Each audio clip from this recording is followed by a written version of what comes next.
Okay, I'd like to call the Planning and Works Committee meeting to order, please.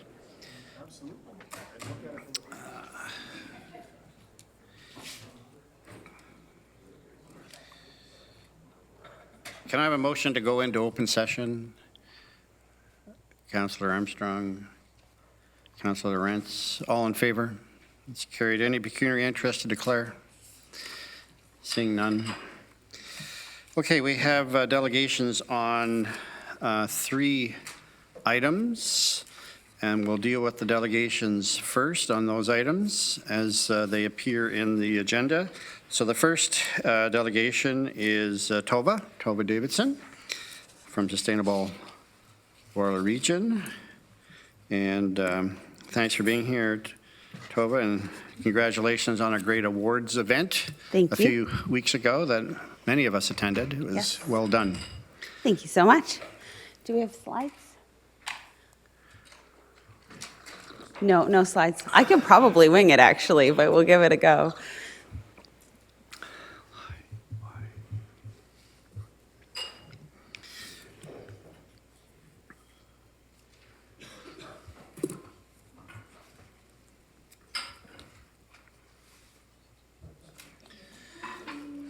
I'm sure it is. I could tell you about a green wall or a solar wall or all kinds of things, electric vehicle charging. I'll get started. I know some of the slides a little bit. I may have to jump forward a little bit as we get them up and running. So yes, my name is Tova Davidson. I'm the Executive Director at Sustainable Waterloo Region. Really happy to be here today to share some of the things that have happened within the community, within this organization, and generally in the environmental sector in the past year, and to share some good news of things that have come to fruition that we've been working on, and to talk to you a bit about the work that we do. So Sustainable Waterloo Region is a social enterprise not-for-profit. That means that we are a nonprofit, but we run like a business, and we are funded through program fees for our Regional Sustainability Initiative program, as well as programs that we offer on behalf of partners, so things like TravelWise with the region, Climate Action, etc. The idea today is that I'm going to share with you some of the accomplishments that we found in the year-end report that you have in front of you. Was released at the end of April at our evening of recognition, and thank you to all who were able to be there. It does flip over. I'm seeing some of you look a little puzzled. On one side is what happened in the organization and in the community generally, and on the other side is specific to our programs. So I can't remember the order of the slides, so I'm just going to jump around a little once they're going. I want to make sure that we optimize your time. I'm going to start a bit with the Evolve project. For those who haven't been up there, Evolve 1, it was a partnership that was created with the Cora Group as the developer, the David Johnson Research and Tech Park as the landowner, as well as EY as our anchor tenant. And that building was opened in 2018, very exciting. And I think it's an amazing thing and something that we should all be very proud of, that the very first net positive multi-tenant office building, the most sustainable office building in Canada, is right here in Waterloo Region. The building's being recommissioned, and we're finding ways to make sure it reaches the capacity of how it's designed, including some work that looks at things like behavior change and engagement of the citizens in the building so that they understand how do they work towards helping it reach its capacity. High performance buildings, we know, don't reach the capacity to where they're designed, primarily because of the performance gap, which comes from occupant behavior and building management. So we're working on that with a number of the partners in the Evolve Green, including the University of Waterloo, and they've got a number of research institutions there. The Veris Center from Wilfrid Laurier University specifically is working on the behavior piece, and the Accelerator Center has Canada's only clean tech incubator right there in the Evolve Green, which is the ground floor of Evolve 1. So if you haven't been there, please pop in. Talking to the green wall, just as a note, that green wall was designed by one of the startups and implemented and now managed in the clean tech incubator from Accelerator, and is now within that building. So it's a beautiful sort of cycle of all of them working together. The next thing I'll tell you about is electric vehicle technology adoption. So electric vehicles in Waterloo region, we had a target of 1,000 electric vehicles by 2020. That came out of the Climate Action Plan that was approved in 2013. If you go to, I think it's the white side of the year-end report, I think it's like the third page in, but I'm not sure entirely. You'll see there's a graph in there that shows the number of electric vehicles last year almost tripled in Waterloo region. We went from about 500 to 1,500 in 1 year, so have already surpassed that target of 1,000 vehicles by 2020. We're also seeing growth within the charging stations. So there was at least 28 new charging stations installed that are publicly available in the region, meaning that we are not only enabling local adoption of the technology, but encouraging tourism coming into Waterloo region by having those available. What we've learned is that people who drive electric vehicles aren't so worried about charging stations in their home community because they charge at home. What they're concerned about is where am I going and can I charge when I'm there? So it does enable people to use that technology and tourism to come from the Toronto region, for example, to Waterloo region through the use of that technology being available. TravelWise is a program that we run in partnership, oh, there it is, in partnership with you. We're going to see if I did it in the right order. In partnership with you. Oh, I want to talk about these. I'll come back to these ones. TravelWise is offered in partnership with you, and it is a program that helps employers offer resources to their employees to not drive alone to work. And the benefit of that is not only environmental, but it also is reducing impact on our infrastructure. So the investment needed in roads and all of that kind of thing is reduced to the region. It also means that parking constraints are reduced, allowing us to have more sustainable development, to be able to do infill and more density within the community. And we are able to get people to be using transit. So it gives incentives for transit use. The theme of the report in front of you is now more than ever, and we use that theme because there's two sides to this. We know that now more than ever, we need to take action. The scientific community and the UN is saying it's not 50 years from now that we need to reduce our impact. It's 10 or 11 years we need to have reduced by 45% to avoid major climatic disaster. So we used to think that this was a long runway. We now know it is a very short one and we need to be acting. But I think Waterloo region is very well poised and has been taking action already. And so we're excited to be able to share the successes of our community and the actions that people have been taking and organizations are taking. The things that we need to really look at are boldly pushing forward. We've always sort of worked on what is incremental and what can we do that has a very strong business case, and we need to continue to look at that. We also need to look for some innovation, and I would challenge this community, which is known for its innovation, to really think about how do we push boldly and be the leaders to show other communities what's possible. That'll intensify our impact and help to transform some of the systems that we have in place. Transformation of those systems is the way that we're going to get to the targets that we have in place, including things like the climate action target, which I'll talk about in a second. And we do have some incredible leadership here, not only the traditional leadership that is seen in this room, but also among the average person that is trying new things, that is pushing and speaking to how we can move forward. And the idea here is that prosperity and sustainability go hand in hand, that you don't have to give up one for the other. In fact, as you've heard me say before, the clean tech industry worldwide is $3 trillion and Canada is losing market share. So if we can take this idea of sustainability and prosperity working together, what that means is we diversify our economy and create a stronger Waterloo region in many, many ways. Oh, I did do Evolve first. Hooray. This is the group that met on a regular basis in Waterloo at Angie's to have lunch or breakfast 3 times every 3 weeks for 5 years to make this building happen. Really excited to have that. And this picture, I understand, is going to go on their wall along with an article from the Globe and Mail about it. Those are the tenants, and this is the green wall I was telling you about that was put in place. Evolve 2, I should note, there is a good enough business case for this building. It was done entirely within the developer's budget. There was no core funding for the building itself, and that means that they are now replicating it as Evolve 2 across the street, a little bit larger, and showing that this model is scalable and is a good decision for the development industry. The Evolve Green I talked about, and that's the building the clean economy here in Waterloo region. And it is a partnership that together we have more impact. And one of the things I want to thank you for is the support that's come from the region for this Evolve Green and for building that clean economy hub here.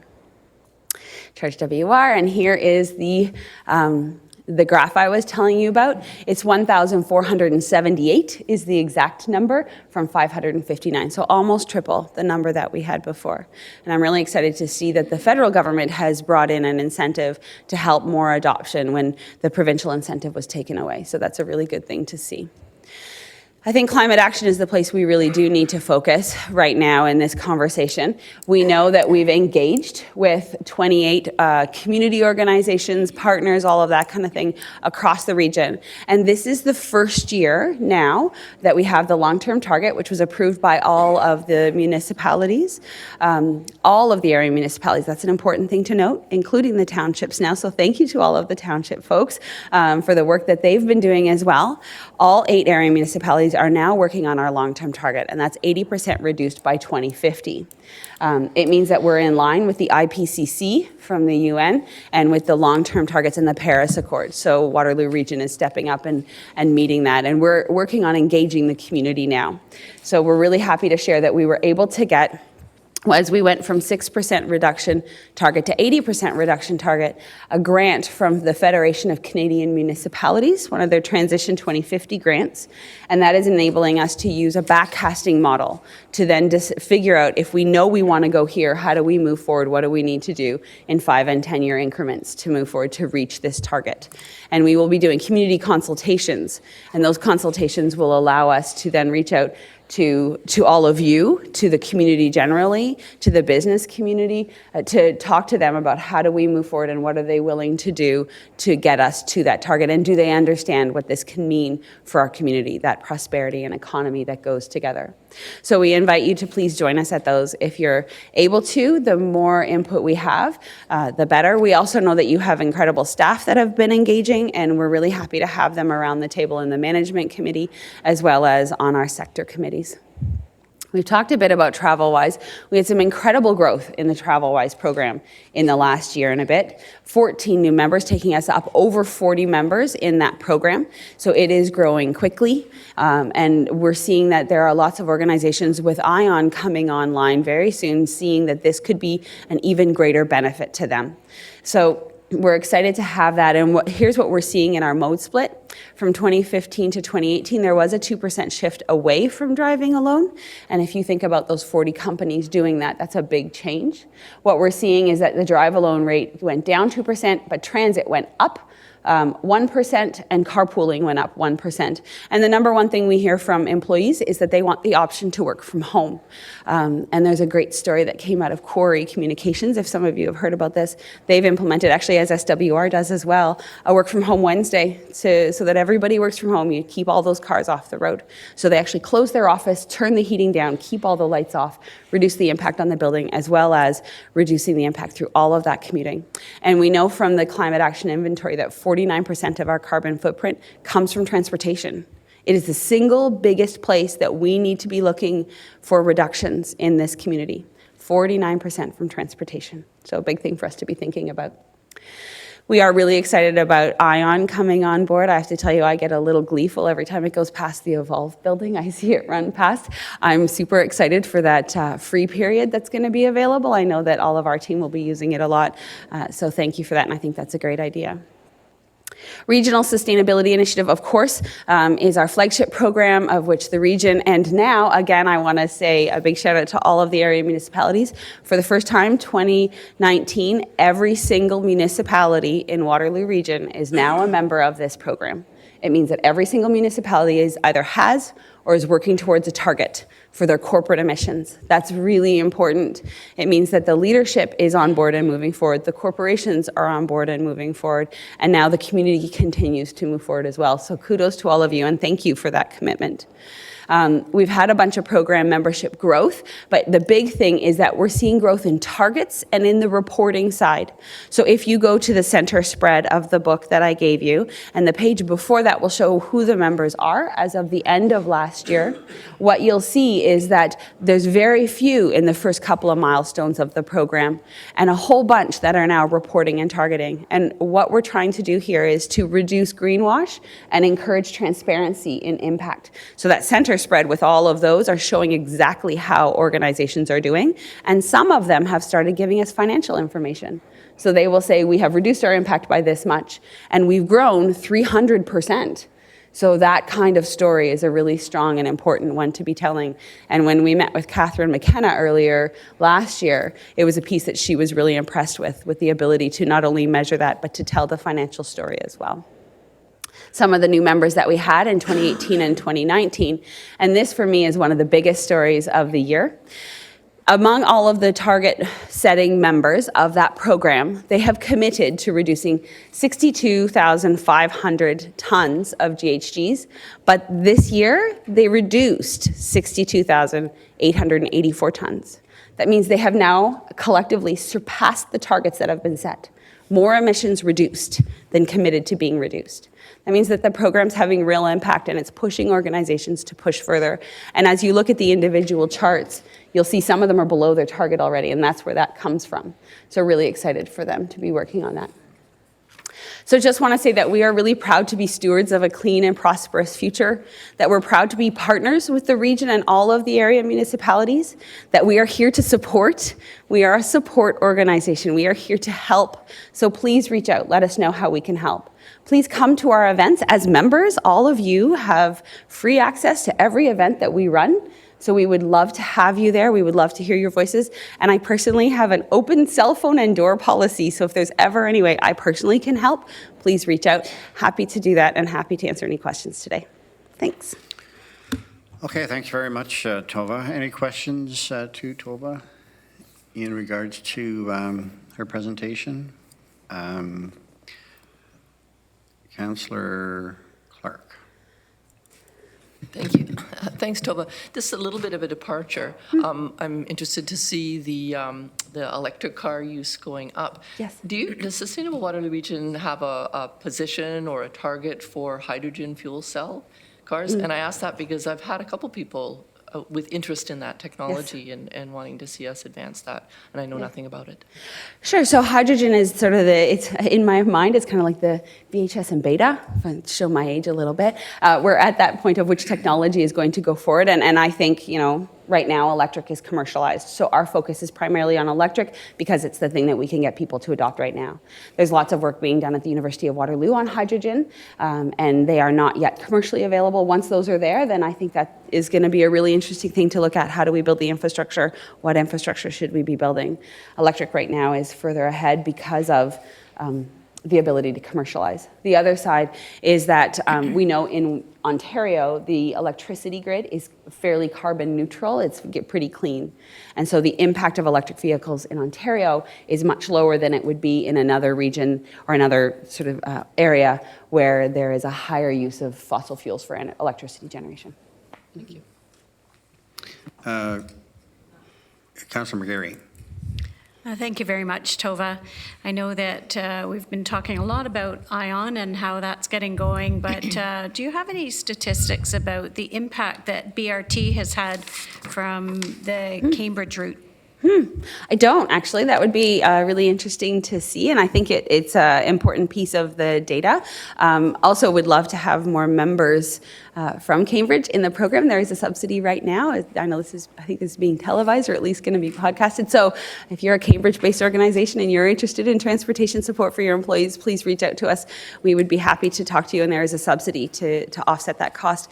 We don't have that kind of data specifically. We know that there are case studies in Cambridge where they actually, and the one I'll use is Cambridge Pallet, they were having trouble recruiting employees because the employees didn't own cars and couldn't get out to their location and didn't understand how to get there. So they were having trouble with employee recruitment. They've joined TravelWise, and what they found is that they are able to recruit more easily because they can offer discounted transit passes and carpool matching software, et cetera. I know that they've been in conversations with GRT about the schedule, and they are considering changing their shifts so that their shifts align with transit. which is a really cool innovation for that business to be doing, to think, okay, we know that there's transit available, we know we can offer a discounted transit pass. If we move our work shifts by half an hour, we would then align with transit use and enable our employees to use that. So specific data for all of Cambridge, no. Of the member organizations, I could probably pull some aggregate if that works for you. Okay, thank you. Now, some of that data would be available, Mr. Zink, would it not, in terms of the ridership of the BRT vis-a-vis what it was before and since? We've maybe seen that information. Yeah, through you, Mr. Chair, absolutely, we track ridership on a regular basis. Sure. We can show increases or changes to ridership quite easily, Okay. so we can provide that information. Maybe you can provide that to Councilor McGarry. Certainly. It doesn't necessarily relate to greenhouse gases directly, but the ridership would be interesting. Chair Redmond? It must be catching. Indeed. Nice to see you, Tova. That's You an too, inside joke. Uh-huh. And Tova knows about that. I do know about that one. Yep. It's so good to see you. Good to see you, too. It strikes me, you have great partnerships, and there's a lot of really important work to do. Can you talk just a little bit about your outreach to school-age kids? I think of my own family, and it was my daughter that used to always reach over and turn off my engine so I didn't idle, and made me promise never to go through the drive-through. So I know that kids get this really quickly. Yes. Yes, totally agree. And you can tell your daughter that I love her. Yes, we do engage with school-age children. We work primarily in organizational sustainability, but through climate action, we work on community level. So there's a number of things that we have been doing. One is we often get requests to go to classrooms, and we do all of that kind of engagement. There has been a lot of talk in the climate action outreach to be getting to that group as well, and knowing that they influence their parents. I think that's a really great way to hit that. We see a lot of grade school classes lately coming through the Evolve building. So there's been at certain points hundreds of grade 7s running around the Evolve building, taking a look at this, first of its kind building in Canada. So there's learnings there. And I recently actually reached out and was able to go to the Student Senate for the high schools for the public school board and talk to all of them about what did they want to see not only in their own schools, but in the community. I'll share a couple of things that they said that they would like. One is they really like the idea of waste reduction within the schools. Composting, et cetera, was a big one. They wanted to see TravelWise be available to all of their teachers, and this was a big one for me. They were really interested in the deal that was available to universities for all high school students. So every student pays X number of fees, and everyone gets a transit pass. That was a piece that was really high interest to them. And as we talked about building technology and all of that kind of stuff, they also were thinking about things like how do we change how people behave in school? Do we create campaigns where we change our heating systems, et cetera, et cetera? So lots of really interesting things from them. All of that feedback has now gone back to the climate action team as well as to the school board. You mentioned Evolve 1, and it's amazing. Anyone who hasn't been there, I really encourage you to go. It's very impressive. What's the next big thing after Evolve 1? Well, scaling it and doing Evolve 2 is an important piece. I personally think we need to now look at the existing building stock and would love to find a partner with an existing building, maybe from the 50s or 60s, that is interested in doing a major renovation and to do a similar process where we work as the intermediary, which is what SWR is. We're a traditional strategic intermediary. And we bring together the resources, the business case, and all of the expertise that we can gather to figure out how do we retrofit existing buildings. Our building stock is going to be a long-term challenge, and we need to start to deal with all of that. So if we can build a replicable business case for existing buildings, that would be amazing. The other thing we need to really think about is transportation. 49% of our footprint, we can't ignore transportation. For example, I don't know why we would ever redo another parking lot or build a parking lot or a condo building without conduit to every single parking spot for charging infrastructure. It doesn't cost hardly anything. You're already digging up the ground. Why would we not do that? It actually saves you money in the long run. It's transformative. It's transformative. Everything SWR is talking about internally right now is transformation. We think we need to be transformative.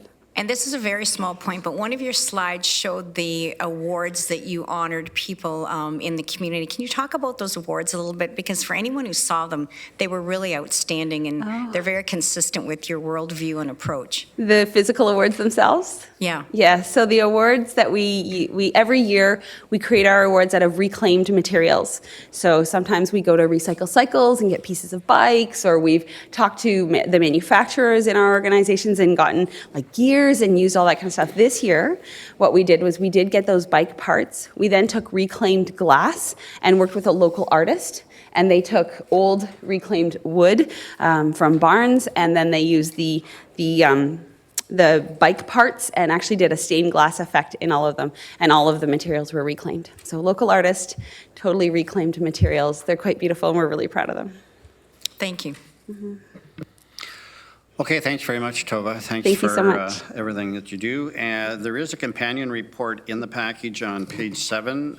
There's no staff presentation on it. Kate Hagerman is here to answer any questions related to the report. We have met or exceeded some of our goals. It's not to say that we should sit back on our laurels, but corporately, we've made significant progress in this regard. Councillor Lawrence. Thank you, Mr. Chair. No questions on the report. I just want to follow up on Councillor McGarry's question because, you know, the number of years that I've been here, I've always supported travel-wise in the budget, and I'm impressed to see how many people how the list has grown, because at one point I remember there wasn't that many people on there. So I think it's good for us, but I hear all the time people are excited about ION starting up on June 21st, but I don't really think people realize that the BRT has been running for the last 3 or 4 years. Was it 4 years, Mr. Zink? But I'd be curious to know, and I think you had mentioned we're going to get a report on it, but I'd be curious to know how the numbers have changed and what the expectations are, and how we mirror those two, and our industries, our residents of Cambridge, are they realizing how the connection can work for them, and likewise from the people in Kitchener-Waterloo, and how that connection will work as well. And I don't know how much time we spent on trying to get people to understand that, but I'd be curious to see what the numbers are and what the potential is for more travel-wise customers to be able to use that. Okay, that could be part of that report then.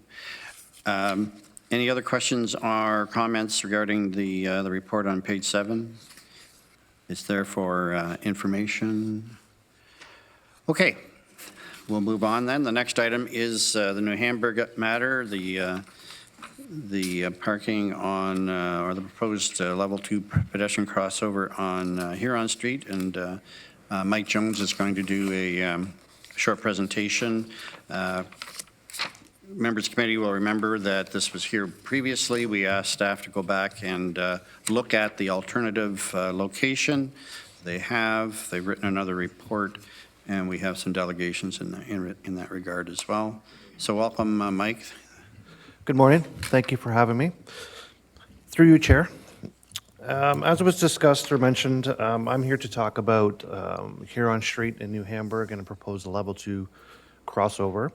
At the April 30th P&W meeting, staff were asked to review a proposed alternate location on Mill Street that was presented or proposed through Township of Wilmot Councillor Jennifer Fenning. So the next series of slides are just a brief summary of what staff's review entails. Here's an overview of a level 2 pedestrian crossover at the proposed location, which is approximately 39 meters east of Union Street, adjacent to the public parking space. Here you'll see that there is an existing drop curb between the pedestrian crosswalk and the Shark's Teeth or yield line stop bar. In locating a pedestrian crossover at this particular location, staff have identified that there will be a need to remove approximately 6 parking spaces in total. In assessing the proposed alternate location, the minimum stopping site distance that's required was 65 meters. If we have 2 or more vehicles that are queued as a result of crossing pedestrians or waiting for pedestrians to cross the crosswalk, that 65-meter minimum stopping site distance will not be able to be met. And that's a risk of possibly rear-end collisions for persons who are traversing the Hartman Bridge and coming around that curve. In addition, staff had assessed, looked at some operation at the fire hall access, and with the queuing, there is a possibility of vehicles queuing past the fire hall access because the stop bar will be relatively close to that driveway. And as a result, staff feel that there is a potential for an increase in response time should vehicles queue past that access when fire vehicles are attempting to exit. As mentioned previously, there is a drop curb that is adjacent to the proposed crosswalk between the stop bar Shark's Teeth. And it shows that, in review, this is a private driveway, which allows approximately 1 vehicle to park in there. And some of the concern here is that if a vehicle were to park in there, that they have the possibility when they reverse to traverse over the crosswalk and possibly strike a pedestrian who is in that crosswalk. Although low, it's a low risk, but it is a risk, though. In hearing some of the concerns that we received through our parking, or through our survey, and also at the April 30th P&W committee meeting, staff conducted a parking utilization survey on Friday, May 3rd, and on Saturday, May 4th. On Friday, May 3rd, between the hours of 4 p.m. and 7 p.m., the average utilization during that period for on-street parking was approximately 75%, and in the public parking was 55% on average. On Saturday, between 12 p.m. and 3 p.m., the average utilization was 65% for on-street parking and 41% for the public parking. So based on the surveys that we had conducted here and also previously for the third report that we did, it shows that parking doesn't appear to be at 100% capacity at all times.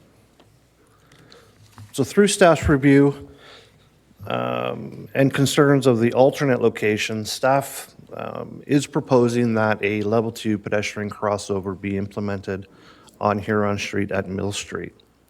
With the possible implementation, staff are also proposing that we could consider or potentially install a bump out type design which would provide shorter distance for pedestrians crossing.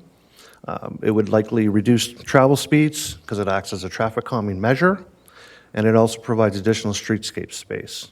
We anticipate that we can do this with very little throwaway cost because staff would propose to implement the level 2 crossover this year, and subject to detailed design, possibly include the bump outs at the absolute earliest would be next year. And the throwaway costs would typically or generally be just the pavement marking and redesigns that we would have to do at this particular location. Thank you. Okay, any questions to Mr. Jones before we hear the delegations? Councillor Schatz. Thank you. Thanks for your presentation. A couple of questions. What's the total parking on street?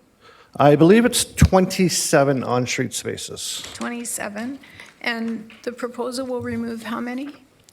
The proposal for the Mill Street will lose 9. 9. So 30%, 33% of the parking spaces? Approximately, yes, Thank for you. on-street. Councillor McGarry. Thank you very much for your presentation. Just a quick question regarding cycling. Is there any plan for cycling infrastructure or cycling lanes along that stretch of the road? Not to my knowledge at this point. We can certainly go back and look at the region's 10-year capital program and to determine if there's any further active modes of facilities for cycling in that on Mill Street, but at this time, I'm not 100% positive. Okay, thank you. Councillor Lawrence. Thank you, Mr. Chair. Through you to Mr. Jones. Mike, did you did we look at any kind of speed humps along there and just to slow traffic down so we won't really need an official regional pedestrian crossing? We didn't look at any speed humps. Typically, we don't apply speed humps on regional roads because of the concerns with garbage, buses, the concerns with emergency services. In creating the bump out design, it does have a traffic calming measure, which we do. It's not something new that we employ, but it's relatively new, that we're starting to look at the design and slowing speeds down. Now, at the mill location, we did do a survey that showed that the level 2 PXO is warranted. Okay. So you said typically we don't do that, but is there any other areas in the region, any places in the township where we have any kind of speed control besides the bump outs? Not on region roads in terms of speed bumps, Even in downtowns? not to my knowledge. Yeah. So is it illegal to have that? It's not illegal to have them, no. No.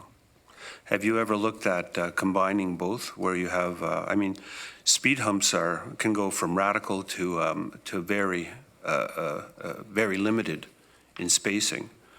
And have we ever looked at a lengthy mild speed hump lined that kind of gives pedestrians an opportunity to walk across at their own risk, as opposed to the shark's teeth and all the other things that we have?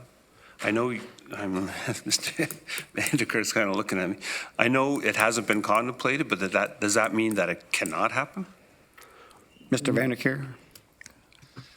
Through you, Mr. Chair, no, it does not mean it cannot happen, but staff do have concerns with raised obstructions in the roadway, which could violate driver expectations to some degree. We did look at raised crossings at the Homer-Watson block line roundabout, and we had serious concerns with particularly motorcycles hitting these raised crossings.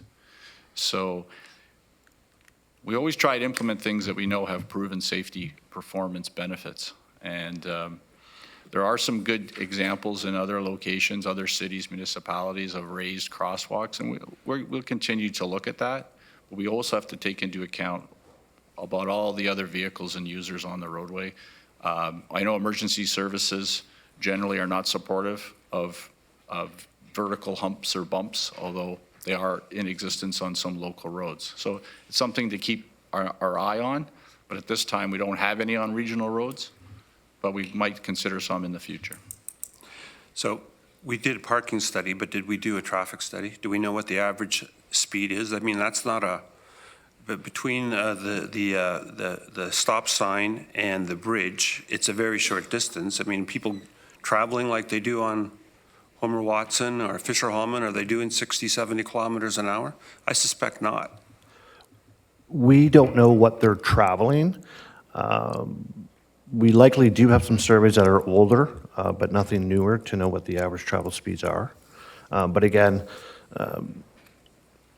the speed humps are proposed to assist in reducing the speeds even slower than what they perhaps are today.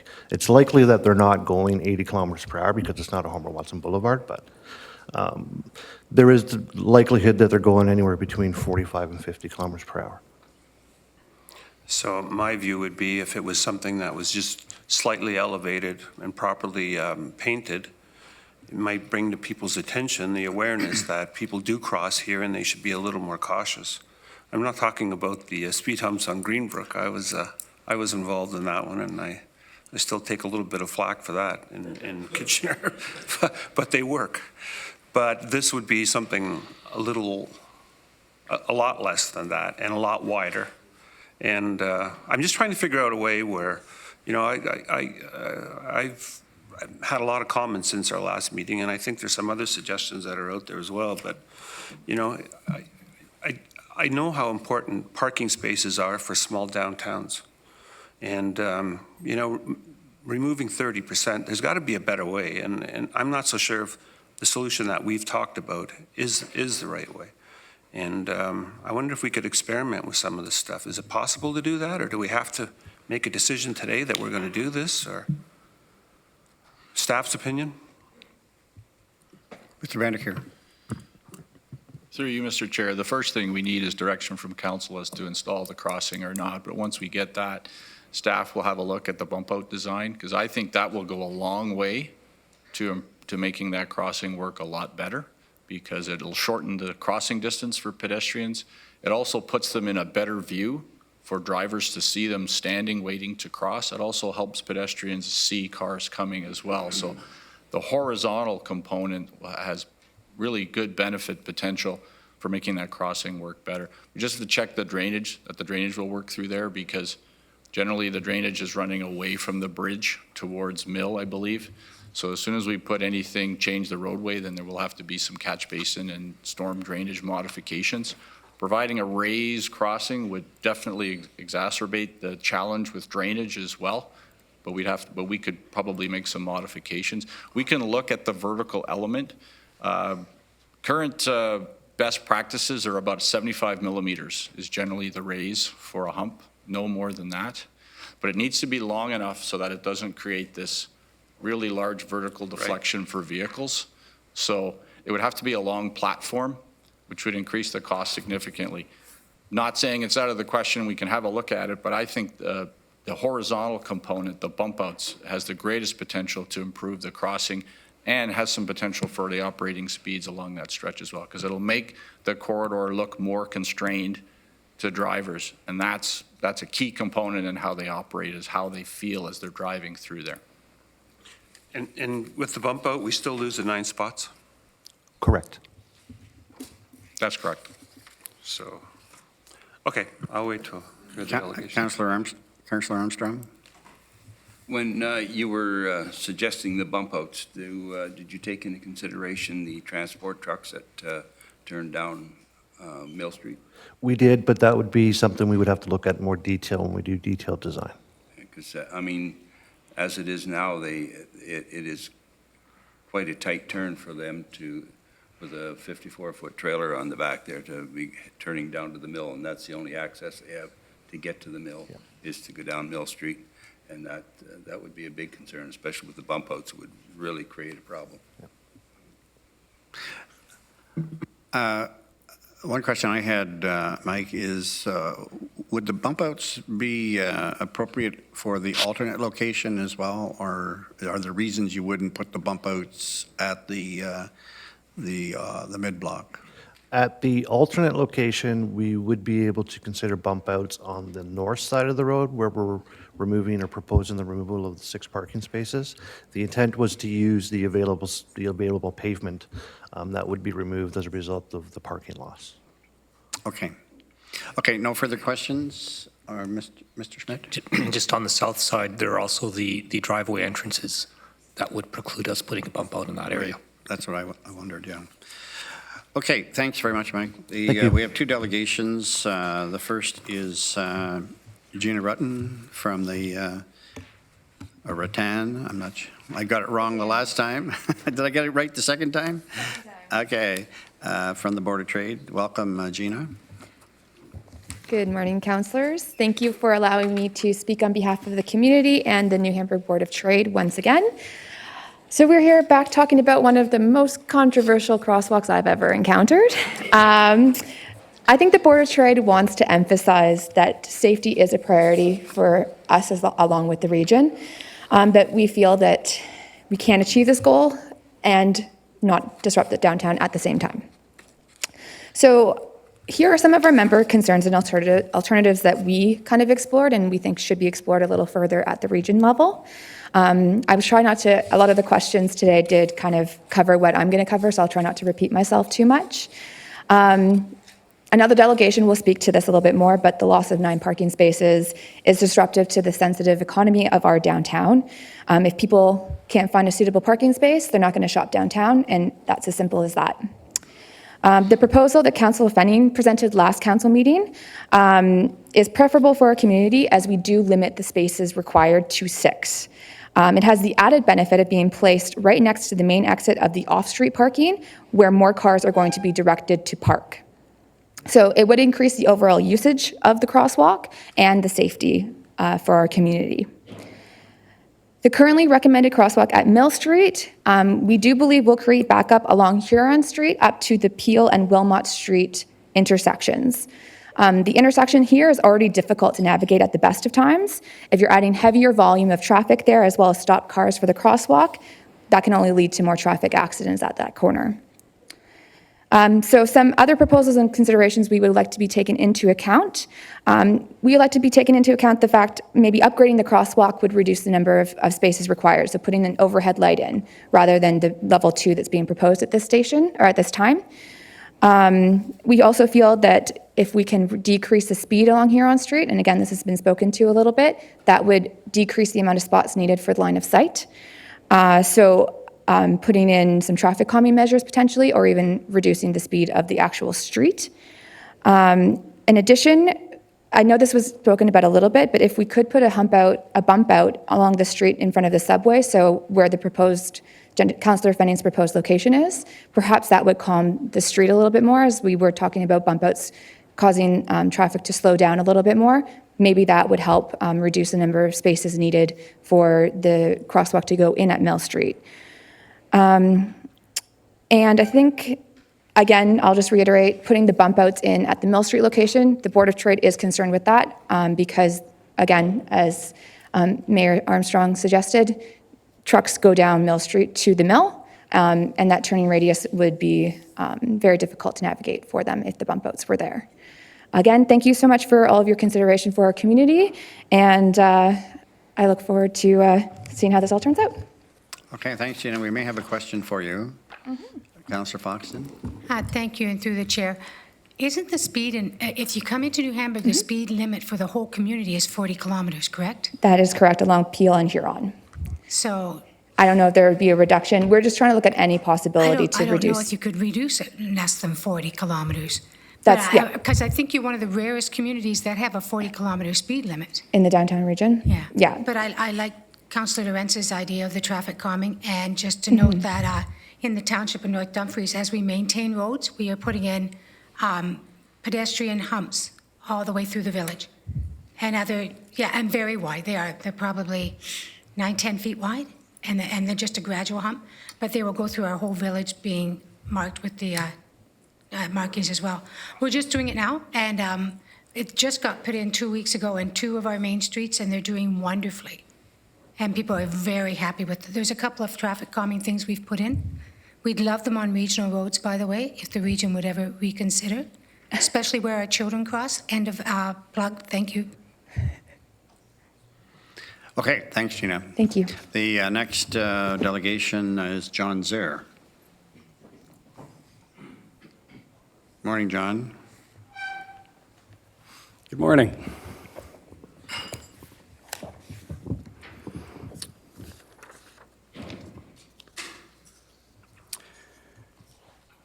New Hamburg's downtown core enjoys strong economic well-being and success. It should be the envy of many small towns and settlement areas. As the owner of the Ernst, Hostetler, and Mammoth blocks in New Hamburg, located immediately at the proposed crosswalk at Huron and Mill Streets, I object to the taking of 9 street parking spaces. Downtown core parking and the challenges of an adequate supply is not an issue for New Hamburg. I remember in the late 60s, early 70s, the objection to taking away of angle parking and the conversion to parallel parking downtown. More recently, note that the Township of Wilmot report to Council entitled New Hamburg Parking Study 2016 in June, the following excerpts. Indeed, it is somewhat surprising that the move to eliminate parking requirements was made in light of the seemingly controversial decision to remove angle parking from the core some years earlier, which had the impact of removing a substantive amount of parking along Huron and Peel Streets. The removal of angle parking has been a long-standing source of debate amongst local residents and core area merchants, and the debate continues today. There's a notation in the minutes of the Township of Wilmot Zoning Bylaws Subcommittee, September of 1982. The vast majority of businesses in the core, commercial core, cannot supply off-street parking. Back to 2016. The level of recent investment in the New Hamburg core is truly something that many communities wish they would have, and indeed, the concerns respecting parking supply can be viewed as a symptom of continued success. New Hamburg has for many years enjoyed a thriving core with low vacancy rates and continued investment. Even with the development of significant commercial developments on the fringe of Kitchener with Sunrise and the Boardwalk, the core of New Hamburg has remained strong. In the last number of years, the number of on-street parking spaces on Peel Street and Huron Street has reduced. Spaces in front of the Lutheran Church across from the library have been removed, as have a number of spaces on Peel in front of Jake and Humphreys. Note the Township of Wilmot report to Council 2016 in November, the following excerpt, Strategic Plan Conformity. Reviewing and considering the parking needs of the New Hamburg core responds to the goal of investing in our downtowns and commercial areas to support our prosperous economy. These are representative facts from reports and minutes of the Township of Wilmot's records concerning the parking challenges in downtown New Hamburg. As I look to the process I see unfolding with this issue today, please consider the following points. Upon notice to the public of the study looking into the Huron and Mill Street crosswalk, approximately 450 objections were received by staff who were proposing the crosswalk. Staff were very surprised at this level of community participation with this objection. This followed with a public meeting with Senator at the location. At the meeting, due to concern for the loss of 9 parking spaces, it was suggested an alternate location be considered. That would be to place the crosswalk mid-block at the entrance to existing municipal parking lot, which has been discussed here. But already spots were taken years ago to facilitate that parking lot entrance. This is an area where many people park and in turn cross the street. People who park there and wish to cross the street are going to cross there irrespective of whether there's a crosswalk at Huron and Mill anyway. My review of the various development bylaws indicates that if private business would wish to complete a new development, that business would have to provide for on-site parking in some fashion. Here we have our own municipality in conflict. I have established the agenda of our local government concerning the health of the downtown core and parking. The local agenda seems to be in conflict with that of our regional government. There is reported there is 112 parking spaces in downtown. This crosswalk proposes to eliminate 12%. Of those 112, Huron Street has only 27 parking spots, and this proposal suggests eliminating approximately 1/3 of the available parking. If any developer or government for that matter wishes to develop or take away additional parking, surely they should be required to provide alternate parking that doesn't compromise the health of the local economy. From the pedestrian study that was completed, I suspect many of the people crossing the road have come from their own cars, which are parking in the proposed eliminated spots. If people can't have easy sightline access to business, soon we won't have a vibrant downtown core and we won't need the parking spaces. People will not be crossing the road as frequently then, and we won't need the crosswalk. What is Region of Waterloo doing to offset the parking compromise creating with this crosswalk? A compromise surely can be found that will satisfy the needs of the commercial core. I'm not suggesting we should not have a crosswalk, but rather, surely there's a compromise which can satisfy the interests of everyone involved. I challenge you how to figure out how to not take more. Thank you. Okay, thank you, Mr. Zehr. Any questions? Seeing none, thanks, Mr. Zehr. So we have no further delegations. And I'll open it up for discussion. Councillor Armstrong, do you want to kick it off? Certainly, I'll be happy to kick it off. I'm really concerned about the decision for staff. I mean, I understand what they're doing, I understand where they're coming from, and I understand the parameters that they work with. My concern is, as all the merchants in downtown New Hamburg are concerned about, is the loss of such a large number of parking spaces. I think the merchants and Councillor Fenning have come up with a solid alternative to the crosswalk to be at mid-block, and I think it's a good location. The idea of a bump out, I would say, on the business side of the street, I don't know that a bump out would require 6 parking spaces. I mean, I think at most it should only take up 2, because you're going to move the bump out will move the sight lines for the pedestrians out to the side of the road, and they can be seen.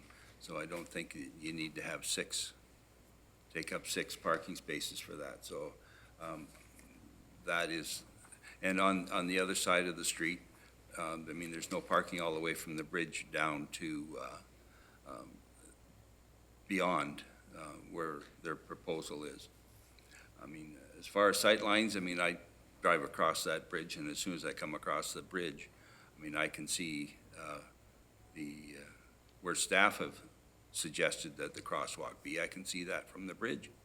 So the sight lines are pretty clear that there's lots of visibility there. So I'm proposing that that we change this and make the mid-block suggestion a possibility, and go back to the drawing board and come up with a way to do it without, and I think that 6 parking spaces is an extremely large amount, and I don't think that's necessary. That's an awful lot of space for vision, and if you do the bump out from that side, I think you're okay. I don't know that you need a bump out on the other side, but there are other things that we can look at for traffic calming. The idea of reducing the speed limit to 30, I don't have a problem with that. I don't know that, you know, I ran radar in the downtown of New Hamburg on several occasions and was fairly busy writing tickets. So I know that people, I know that drivers don't always adhere to the speed limits. So are you making a recommendation to go with the alternate location? Yes, I am. Or to have staff revisit it another time? I'm asking, my recommendation is that we go with the alternate location, which is mid-block, Right. and that staff look at the bump out on the one side. On the one side. Yeah. And I think that that bump out will negate having to take up 6 parking spaces, which they're saying it would take to have that. So that's my recommendation. Okay, and Councillor Shantz, you're going to second that? Okay.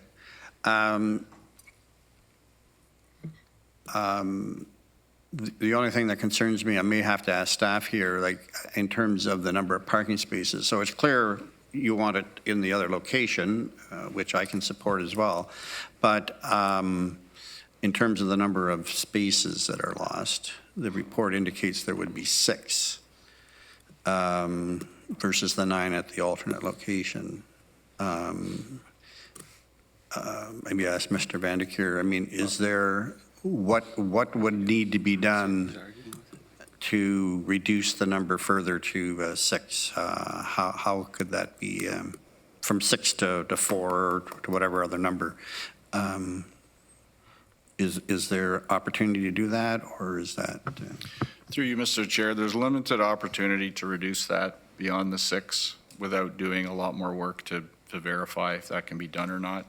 I think staff would be very hesitant to have to implement that crossing if cars were allowed to park that close to the crosswalk.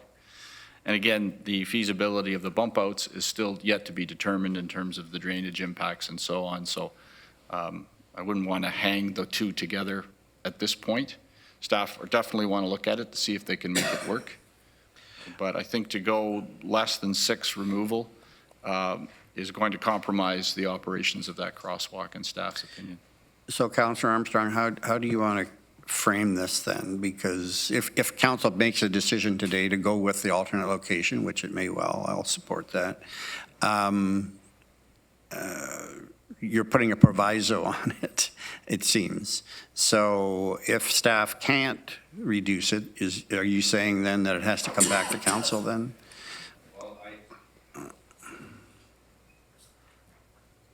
Is it a firm proviso? It has to be less than 6 in your recommendation? I think with the investigation, I think that they can come up with losing less than 6. I think there are probably, if you look at it, it can be looked at that way. I think it could be reduced to 3 or 4. I'm just trying to get some direction here so we can get it resolved today and move on without necessarily having to come back again. But that, I'm not sure we have that quite yet. Mr. Schmidt? I think what we're saying right now is we don't see how it can be reduced less than 6. So we have no concerns if you want to choose that location, if council wants to approve that location, that's fine. We can look at the alternative of a bump out. That wouldn't happen until next year anyways. But at this point, we're saying 6 parking spots are going to be impacted at that location. And we don't see an alternative at this stage that that we would be able to implement.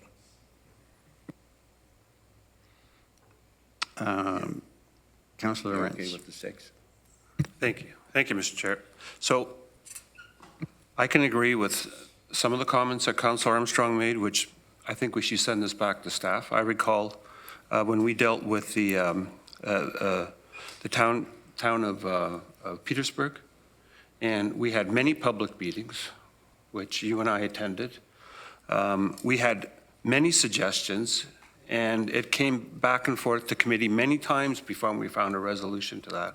And I see this as no different. I look at page 16 of the report, that staff are saying, you know, you put that crosswalk where it's suggested, you put the shark's teeth there, and you're blocking fire hall access. And I can just see it on a busy day when there's 10 or 15 cars piled up waiting for the crosswalk, and the sirens go off. So I think the staff are suggesting there's a problem with safety there, and I think we should be aware of that. I like the idea of the original location with no bump outs, with a raised crosswalk that Councillor Foxton had talked about in North Dumfries, and I've seen them on some private developments in the region. And it's not a huge raised one. It's just enough, and it's wide enough that people can understand that there's a crosswalk there. And it would be no different than any person crossing a roundabout. They would stop, they would look at the traffic, they would point that they want to cross, and wait for cars on both sides to stop. There's no shark's teeth on roundabouts. And I think that is the solution, and that's where I think we should start. And if there's a problem with that, then we should look at maybe how we can change that in the future.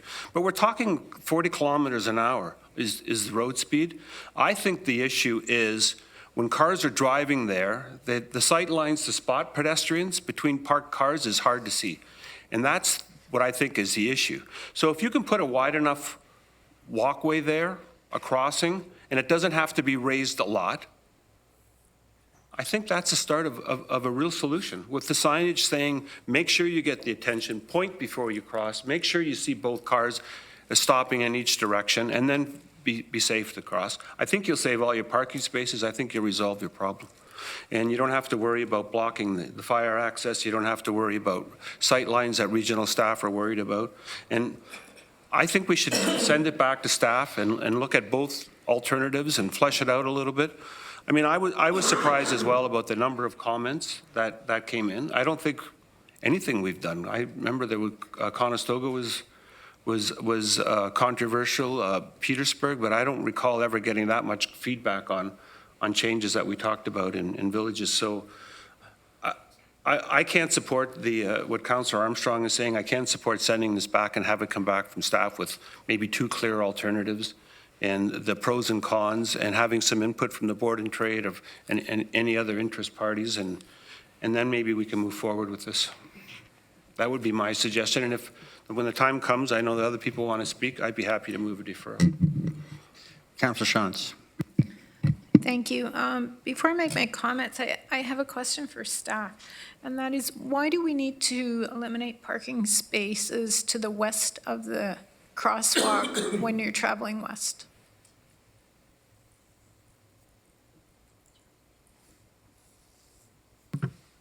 Through you, Mr. Chair, on which alternative are you referring? On the alternative, the mid-block. The mid-block one? alternative.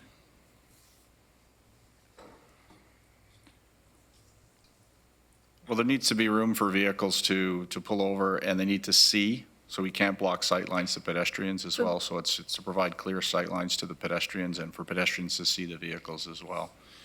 And then there has to be room for the vehicles to then move back into the prevailing lane as well. So that's why those 6 are required. I'm a little bit confused. So if you've got a bump out at the crosswalk on the north side and someone is standing there looking to cross, they're going to look right, they're going to look left, they're going to see the traffic. But the sight line from the west does not, like those parking spaces don't impede that sight line in any way. So you've got three eliminated to the west and 3 eliminated to the east of the crosswalk. Again, through you, Mr. Chair, it depends on whether you're looking at a bump out design or a non-bump out design, but you need room for the vehicles to move into that space and to see clearly, and then they have to move back. So that's design as per the HTA and the Ontario Traffic Manual guidelines. So I think staff's just been following basically best practices for the implementation of those types of crosswalks. Fair enough, but where I'm still not understanding where they're moving back into. They're in the lane. They're moving in the lane. They stop. They continue past the crosswalk in the lane. So I'm sorry, I'm not following you. It's quite all right. Pedestrians still have to look both directions, and if there's a vehicle parked directly beside the crosswalk, any kind of SUV is going to block their sight lines to cars coming from the opposite direction. So pedestrians need to see clearly in both directions before they make the decision to step out. Okay, so if there was a bump out, would that change those sight lines? It can help. It can certainly help because it brings the pedestrian further out into the road. Right. So they have better sight lines and drivers have a better chance of seeing them. But the bump outs themselves, to create them, removes parking. And then you have to bring that curb line back into the existing curb line, and you can't do it really sharply. You have to have a smooth transition. Otherwise, it hampers maintenance activities in terms of snow removal, sweeping. So we can't have 90-degree curb bump outs. They have to be smooth. We have them. They work. They have lots of challenges with anything that's not a smooth transition back to a curb. So you end up with a triangle of dirt and snow that maintenance crews can't get at unless they remove themselves from the vehicles. Okay, thank you. So just a couple comments, if I could. The on-street parking in small towns is important, as Councillor Lorentz has said. Removing a third of the on-street parking in a village is very significant. I think the suggestion of the mid block crosswalk makes a lot of sense. Having a crosswalk right at an intersection, particularly T intersections, I think where there's a significant amount of traffic, is also difficult because you've got traffic coming from different directions, and so pedestrians and traffic have to be very aware of the crosswalk. And about the traffic calming, on-street parking definitely slows traffic. The traffic on our main street is much slower when the cars are parked there than on a day when they're not, which really doesn't happen anymore, but it does slow traffic. So I think the parking itself acts as traffic calming. I would suggest, as Councillor Armstrong has moved, that a bump out and to have staff look at options with a bump out that would perhaps allow less than 6 parking spot removals. So I do support Councillor Armstrong's recommendation. Councillor Harris? Yes, well, I want to appreciate staff's work on this. I don't want to, I'm not an engineer myself, and I don't want to perhaps re-engineer their recommendation. I have had the opportunity to speak to folks out that way, and I'm not entirely sure if we are providing a solution to a problem that actually exists or not. And so I won't be able to support likely either recommendation, and I would say perhaps we just, I wouldn't say defer, but wait perhaps until the local municipal council, comes forward with a resolution in the future to say, hey, we want to take another crack at this because we have identified, in fact, a problem with pedestrians crossing the road. I don't believe there's been any particular fatalities or incidents that warrant, putting this type of infrastructure in that would reduce the amount of parking spaces in the beautiful town of New Hamburg. So I'll just leave it at that, and hopefully perhaps regional council can go along with that recommendation. So I'll leave it at that. Councillor Foxton? Thank you, Chair. And I'd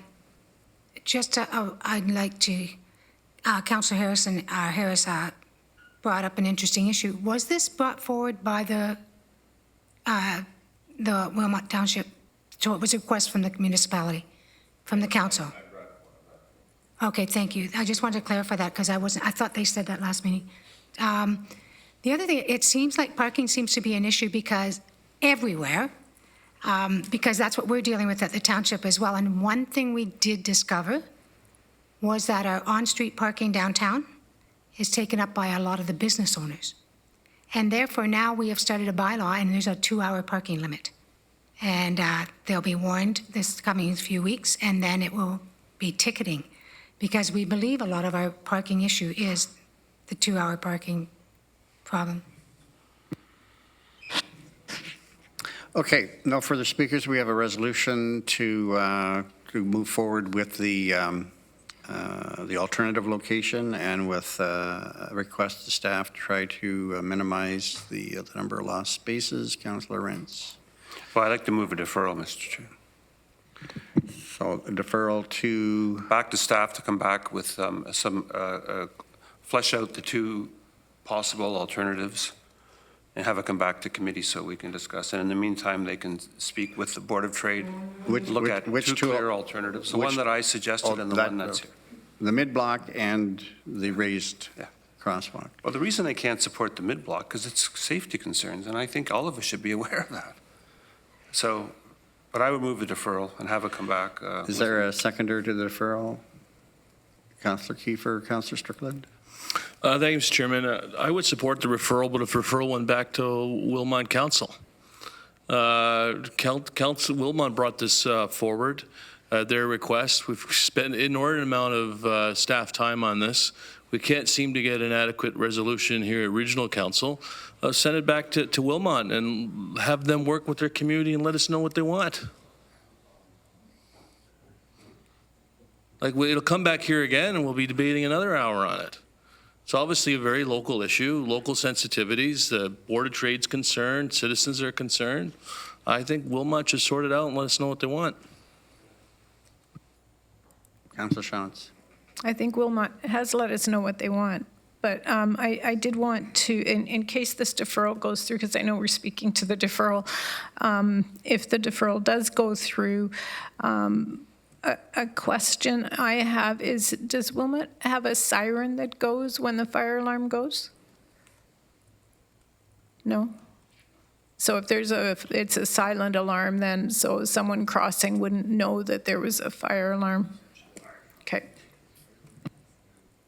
Councillor Armstrong, on the deferral.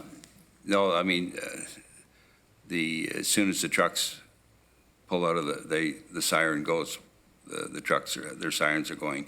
But people know when the fire trucks are going to pull out because the firefighters will start pulling up. They show up. And where they're showing on that, where the stop line would be, there's plenty of room for the cars, if they know the fire trucks are coming out, for them to pull over to the side. Even if they're stopped at the Shark's Teeth, there's lots of room for them to, a whole queue of 4 or 5 cars to pull over and get out of the way so that the trucks can get out onto the street. That's really not a problem.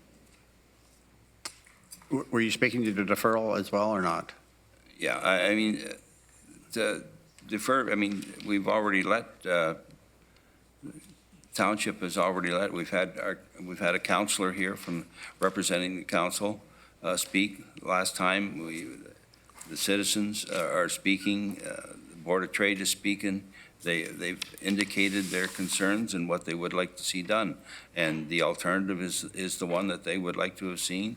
Okay. I mean, they'll accept the alternative if, and even if they have to lose 6, they'll accept that. But I personally looking at it, I don't see the need to lose all 6. Okay, Mr. Murray? So that's what it is. Mr. Murray? Yeah, I just wanted to make one comment, and, Mr. Schmidt may want to comment. I think staff probably don't have any problem with the deferral. It's obviously a challenging issue and trying to balance, competing interests. The only comment I would make about, referring it back to Township Council, and, I think this council has always taken into account preferences and resolutions from local councils about regional roads.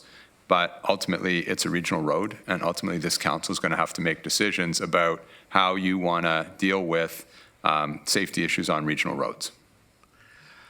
Okay, I'll call the question on the referral. All in favor? Opposed? That's defeated. The recommendation to go with the alternate location, with staff reviewing the number of spaces, trying to minimize it. All in favor?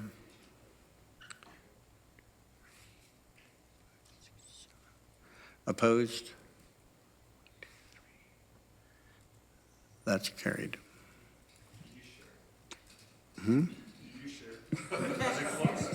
7-6.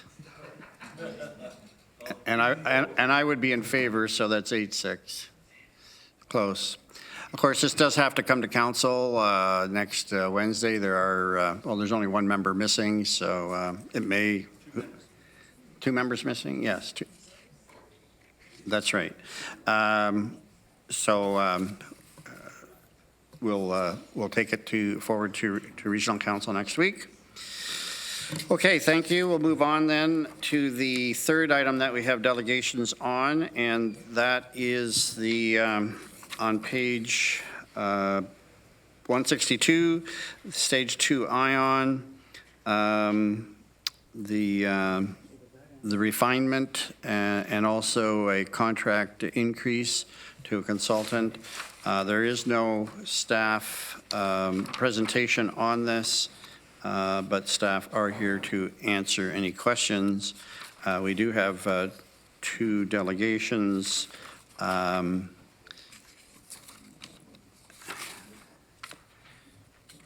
And the first is Leanne Mitchell. Is Leanne's, she's left? Okay. The second one then is Terry Mycyk.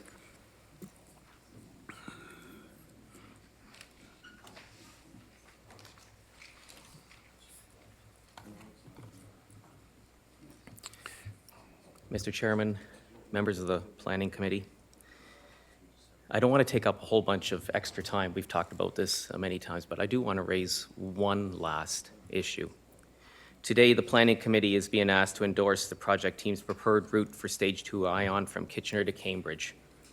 We are all excited about the inauguration of Stage 1 Ion in KW on June the 21st, because this really does represent a new start and a new chapter in the growth of our region. We've already seen significant economic benefits to Kitchener and Waterloo as a result of this construction. And I think a lot of people in Cambridge want to see this duplicated down south with the construction of Stage 2 Ion. But we must not let our excitement cloud our vision for the future. I must reiterate one more time that the route chosen by the project team remains fraught with problems.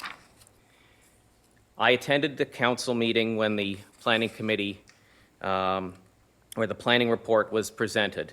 And one of the things that I came away from was in recommending that the Stage 2 Ion be accepted, many of the councillors expressing a willingness to vote yes on the proposal, that many of the councillors added this comment: it is not the best route, but it is the best route we will get.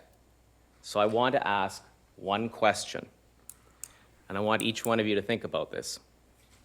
Each councillor in this room put forth their name last October in the municipal election to run for a seat. How many of you, when you were running, said, I want to come in second? Not one of you. Because we want to do things right way the first time.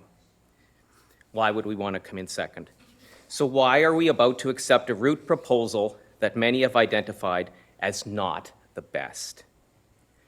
By the time the first trains begin running to Cambridge, this project will easily be the most expensive project the region has undertaken.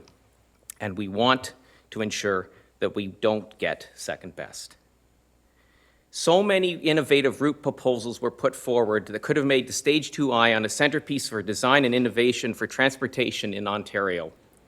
Instead, we're going to run a streetcar down Highway 8 over Shantz Hill and stop in one of the most congested and historically significant areas of Cambridge. But you've heard that before. But I want to raise one more issue. I went to the public consultation meeting for the reconstruction of King Street, Highway 8, a few weeks ago, held at the Region Operations Center. I studied the maps that were displayed and noticed something that, at least from my point of view, I find a little disconcerting. On one of the maps, you see the Ion route penned in red pencil. And I saw something that I'm a little concerned about. Since the 1960s, the route between Preston, Cambridge, and Kitchener has been 4 lanes, 2 in each direction.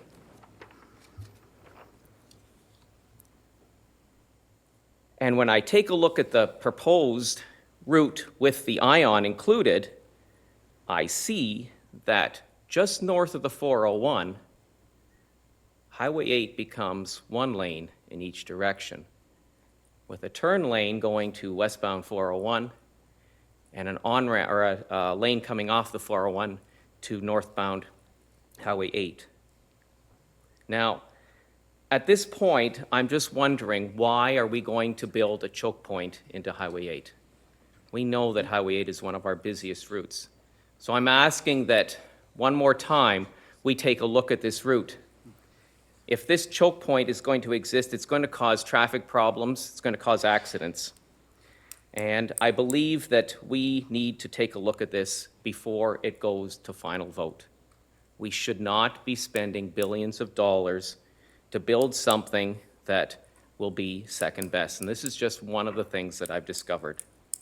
I've lived in Preston for almost 57 years. I know the area like the back of my hand, and I can say categorically that this route is not the best route for Preston. King and Eagle, to me, still does not make a lot of sense. So let's bring some fresh faces, in my opinion, to re-examine this route.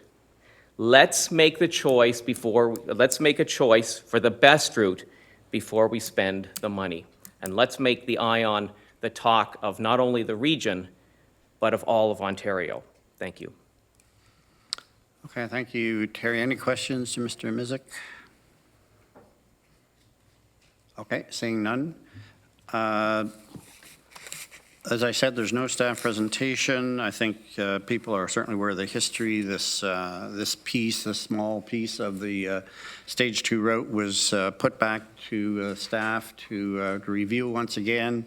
They've come forward with some alternatives and have had public consultation. The City of Cambridge Council has given its blessing to this particular change in the route. And it's here today to complete more or less the environmental assessment process that we can move forward.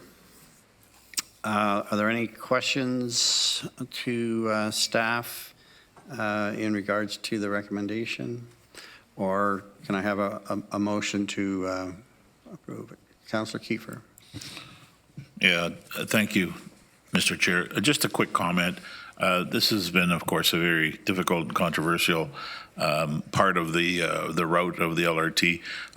I do note that the group that is concerned the most with it and have also expressed the fact that they don't want to block the LRT. I think we're at an extremely, well, what shall we say, difficult part here to say that we would not go ahead with the route at this point, because it depends on moving ahead in terms of financing and a few other things. And I do want to note that I don't think construction on this particular route will start until, I believe 9 or 10 years down the road, pending a miracle, of course. Miracles do happen sometimes.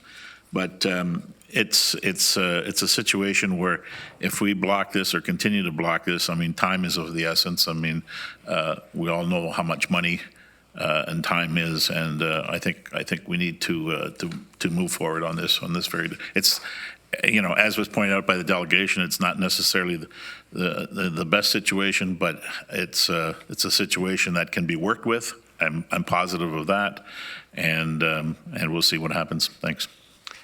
Chair Redmond. Thank you, Chair Galloway. If staff can answer this right now, that would be great. I'm just looking for very broad parameters on the scope of the EA as we go forward. Sort of timeline and what things are considered. Mr. Schmidt. So we still need to do a pre-design work, and then we will be coming back to the public with that in the fall. The actual environmental assessment that we're on right now, we will transition to the transit priority process, but that transition will probably happen February, March of next year, and then it's a further 6 months following that to have the EA actually completed. So we will be doing pre-design, a business case, we'll be making funding applications, and then finishing off through the transit priority. Are there points within that trajectory where there will be opportunities for public input and comment? Yes, we will have further public meetings this fall, and as part of the that 6-month process, there will be further public meetings at that stage as well. It can actually be quite confusing for people because they think a decision's being made, yet we come back to them again and again. So there are at least 2 more opportunities. And I appreciate that clarification. I think it's really important for people who are concerned with the path forward to recognize there are other opportunities for input, and this process is unfolding because the EA may bring up things that change the design, correct? Absolutely. I think one of the things we didn't do is show how much the alignment has actually changed from the original alignment that we moved forward, and that was all due to public comments.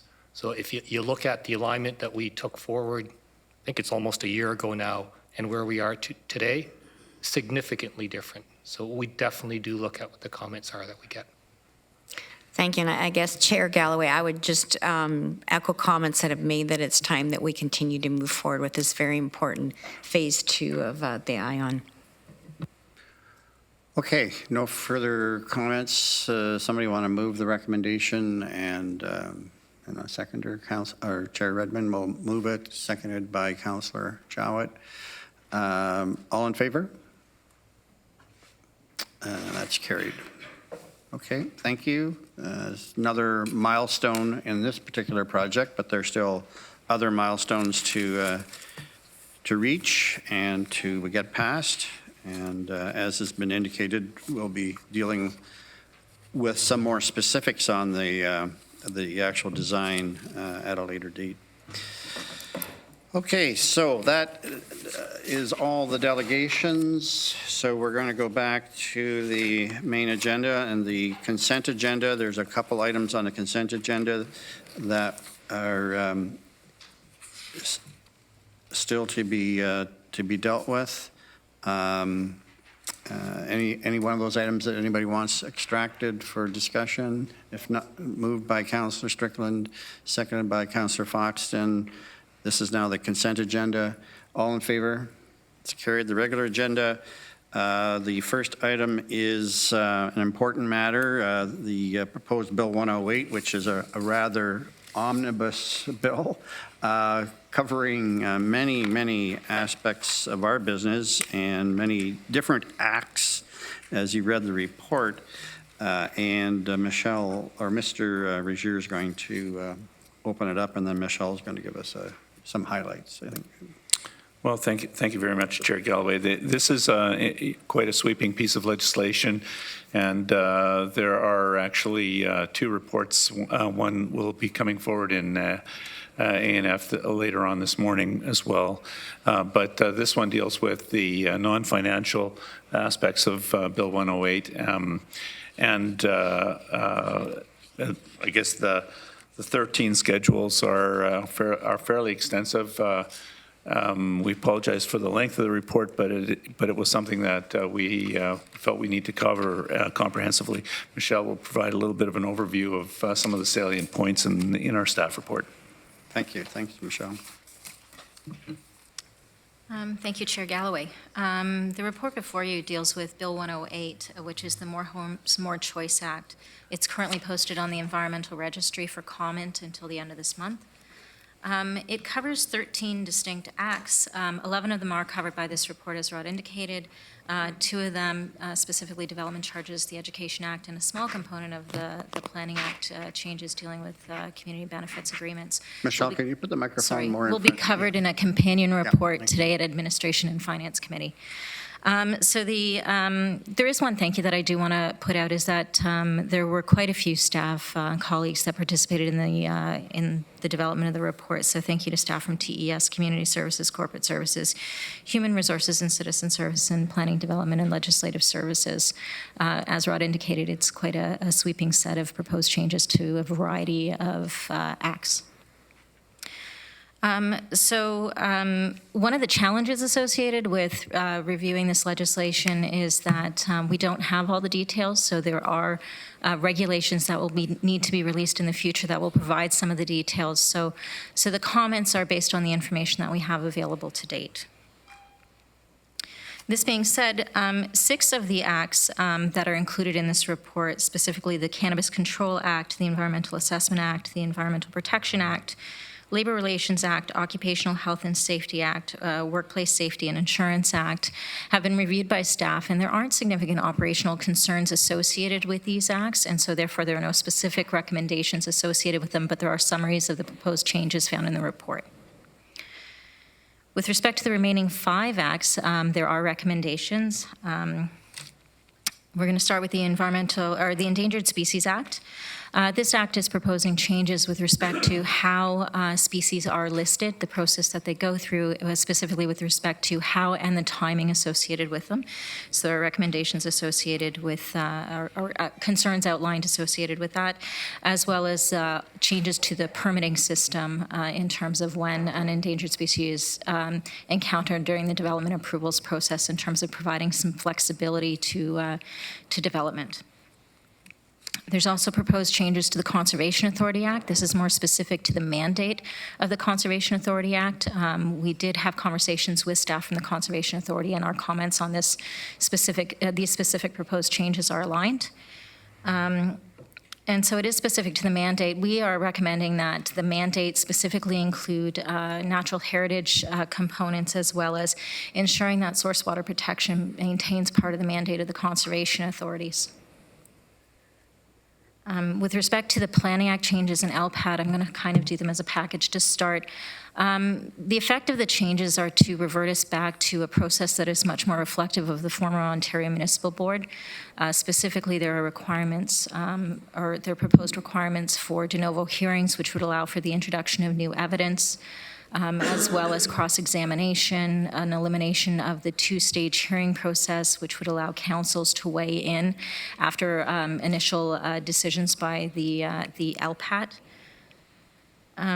With respect to the other changes in the Planning Act, they deal with inclusionary zoning and limiting the ability to provide for affordable housing through this mechanism to only major transit station areas. Again, concerns raised with the lack of an ability for an area municipality to put in inclusionary zoning throughout the region wherever it's required, as opposed to limiting it to transit station areas. There's also a new requirement for a community permitting system, where the ministry can make that mandatory. Again, having more understanding of the regulations and the details and the changes would be really beneficial in this case to help us truly evaluate the impacts associated with it. There's also changes to the number of days. They've been reduced in terms of in terms of a municipality being able to deal with an official plan amendment, a zoning bylaw amendment, and plan a subdivision. Those are also concerning. There's certain restrictions with respect to resources and just sort of practical matters in terms of trying to make those time frames, and then potentially seeing those be appealed to the LPAT for non-decision. And there's also been a restriction put on third-party appeals with respect to official plans and subdivisions. We are specifically concerned with the subdivision component and the inability for the public to appeal that process. Okay, thanks, Michelle. Okay, there's a recommendation to support staff's comments and have them forwarded on. Do we have questions, Councillor Foxton? Thank you very much. Actually, my council went over this report last night at council. We're very impressed at the job you did. You did a great job. I thought it was this report, but maybe it's another one on that where it says that in one area that the municipalities could not handle this, which I would like taken out, but I don't believe it's this one. You did a great job. Thank you so much. We're going to actually endorse this report and send it on to the government as well. Councillor Jowett?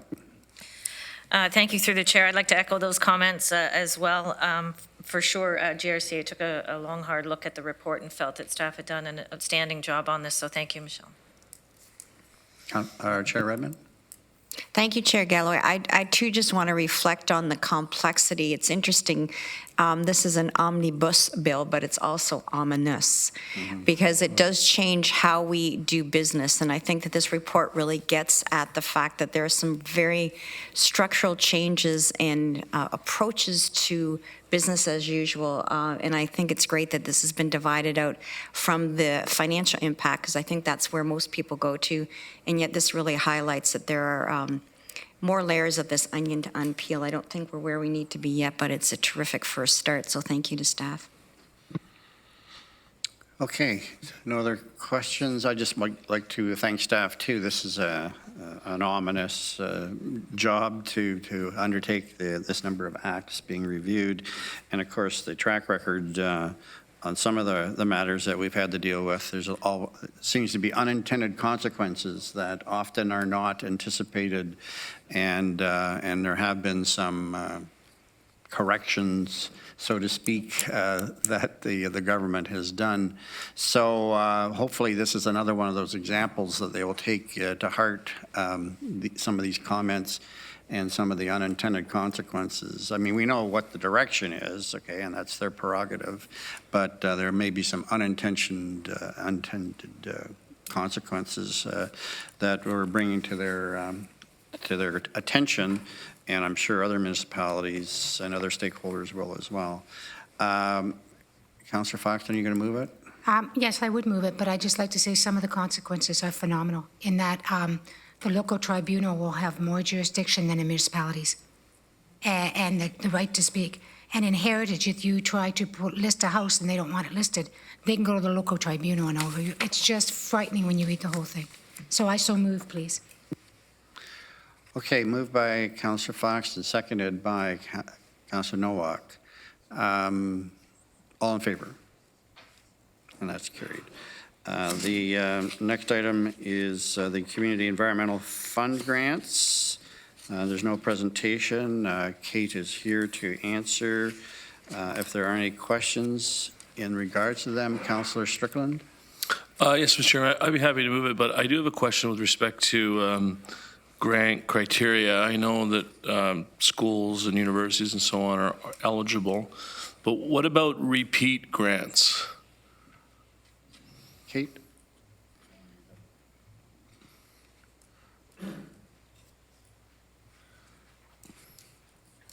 Thank you. Through you, Chair Galloway. We do have several organizations that do come back to the fund for projects that are related and also projects that are completely independent. And so when we're evaluating, we are looking at the ability of the organization to actually fulfill the project that's outlined.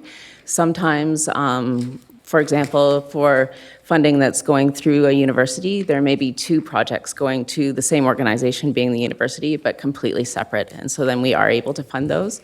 But often there are other organizations that don't have the capacity to do two projects at once. And so we will have them finish the first project before reapplying.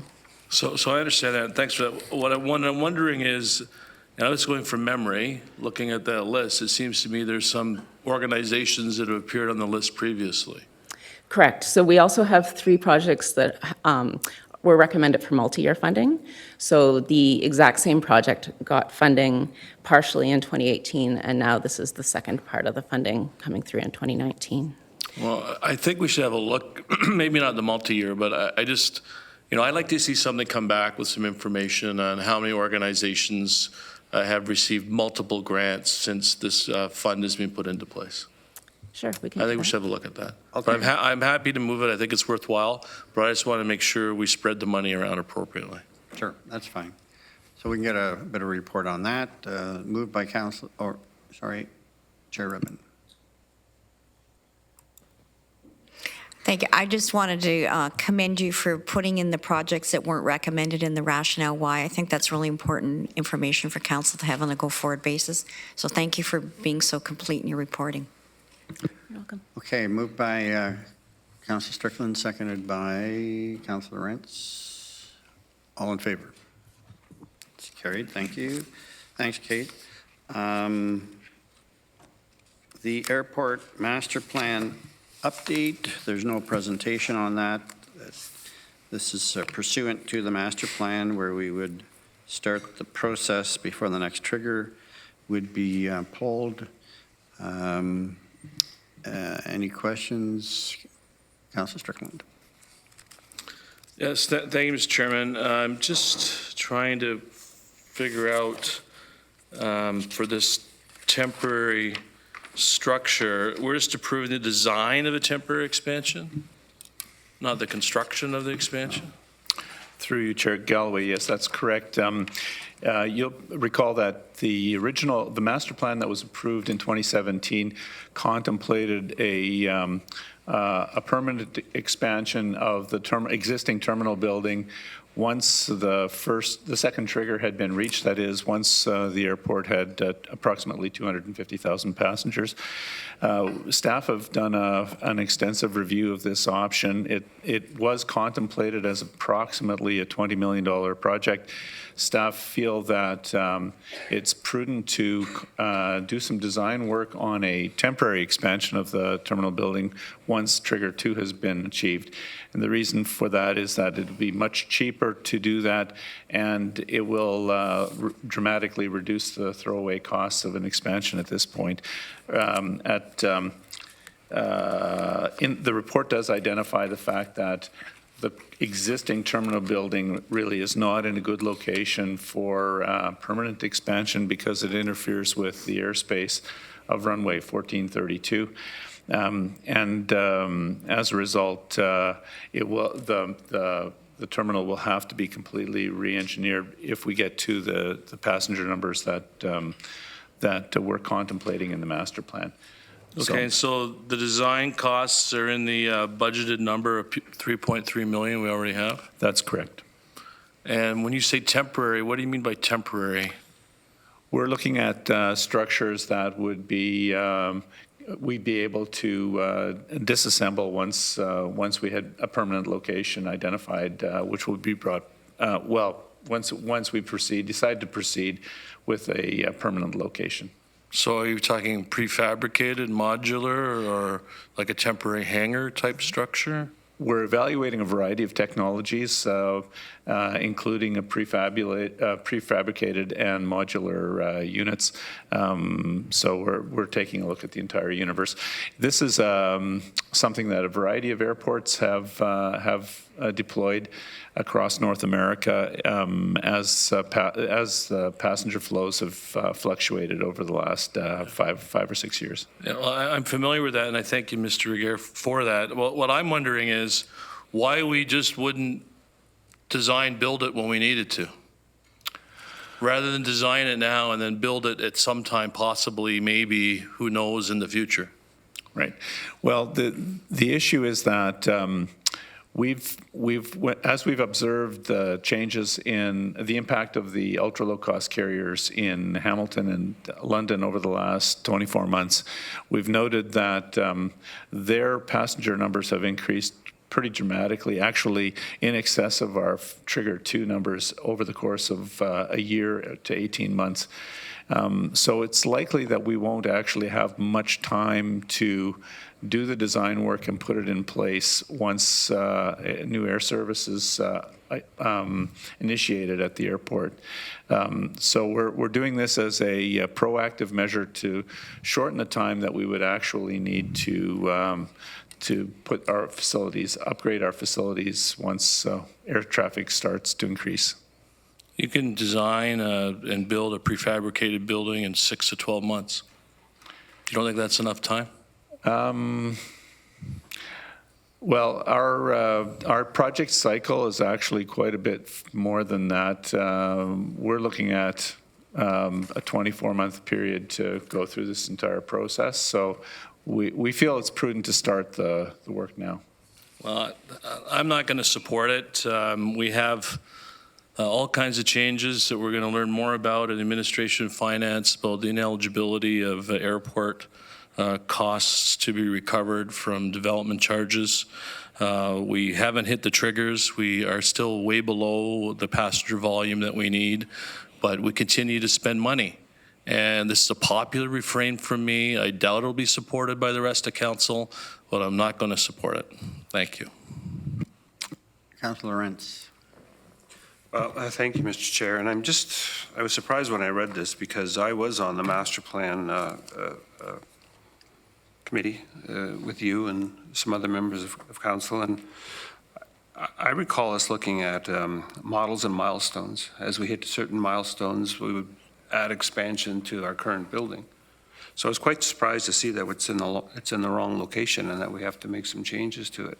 So is that study thrown out the window, or am I wrong? Or I think this is in compliance with the study. Well, I don't recall ever seeing anything that we instead of adding to this building, we would. Well, we're not adding. Yeah, or move it or replace it. The master plan, as I understand it, we are to do whatever studies and design work before we hit the trigger. And so when the triggers hit, we're ready to go. And that's my understanding. With regard to the terminal location, the existing, the master plan did contemplate a review of terminal location options as we moved through the trigger process. And it did flag the potential challenge of reducing throwaway costs by spending money on the existing building that may not, where the existing building may or may not be in the right location in the long run. So the work that has been done up to this point as a result of the decisions that we made last year has identified that the existing building would probably interfere with airspace as we increase traffic on the on runway 1432. Which means that the terminal would have to be moved back from both of those runways into a different location if we chose to build it on the existing site. Okay, I'd have to go back and look at it. Thank you. Chair Redmond. Thank you, Chair Galloway. Further to your comments in the timing, and I sense frustration with the investment we're making in the hopes and aspirations that we have for this really important asset for the region. What's the implication if we didn't go forward with this at this time? I'm hearing from Mr. Regier that it's really a timing issue. Is that correct? Yes, that's correct, Chair Redmond. We could delay this process, but it would put us in a position of possibly having a terminal building too small at the time when an airline wanted to expand. And that's why we felt, it was important for us to initiate the design process so that when we got to the point where an airline said, yes, we contemplate congestion in the existing building, that we would be able to meet their requirements when they needed it. And is it a fair comment to say that those kind of plans being in place may impact how a carrier would view the viability of being at Waterloo International Airport? Well, we've had the carriers that we're in discussions with are aware of this plan. They value it as part of their business model, and they appreciate the fact that we'll be in a position to respond to their needs when they see passenger growth. So I guess I would say either pay me now or pay me later, and this is investment that I would say is prudent, given that we're anticipating that we will reach those thresholds and watermarks that Councillor Strickland has talked about, and I will support it. Councillor Shantz? Thank you. Just a question. Can you remind me how many routes we would need approximately to reach the first threshold?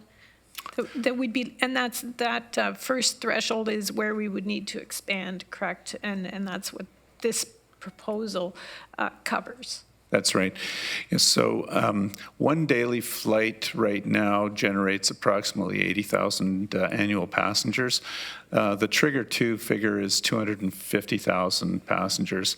And so we need approximately 3 additional flights to get to that number. I would say that the key challenge for the terminal building is the fact that we can really only fit 2 737 aircraft in that building at any given time. And so if an airline was able to stage its flights and departures on an hourly basis, theoretically the terminal building could take quite a few more passengers than 250,000. But as you know, airlines aren't entirely in control of their schedules. The weather can intervene and so on. So it's likely that we will see, with 3 or 4 additional flights, opportunities for significant congestion in that building.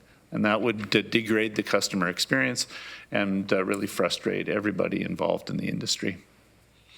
Councillor Strickland?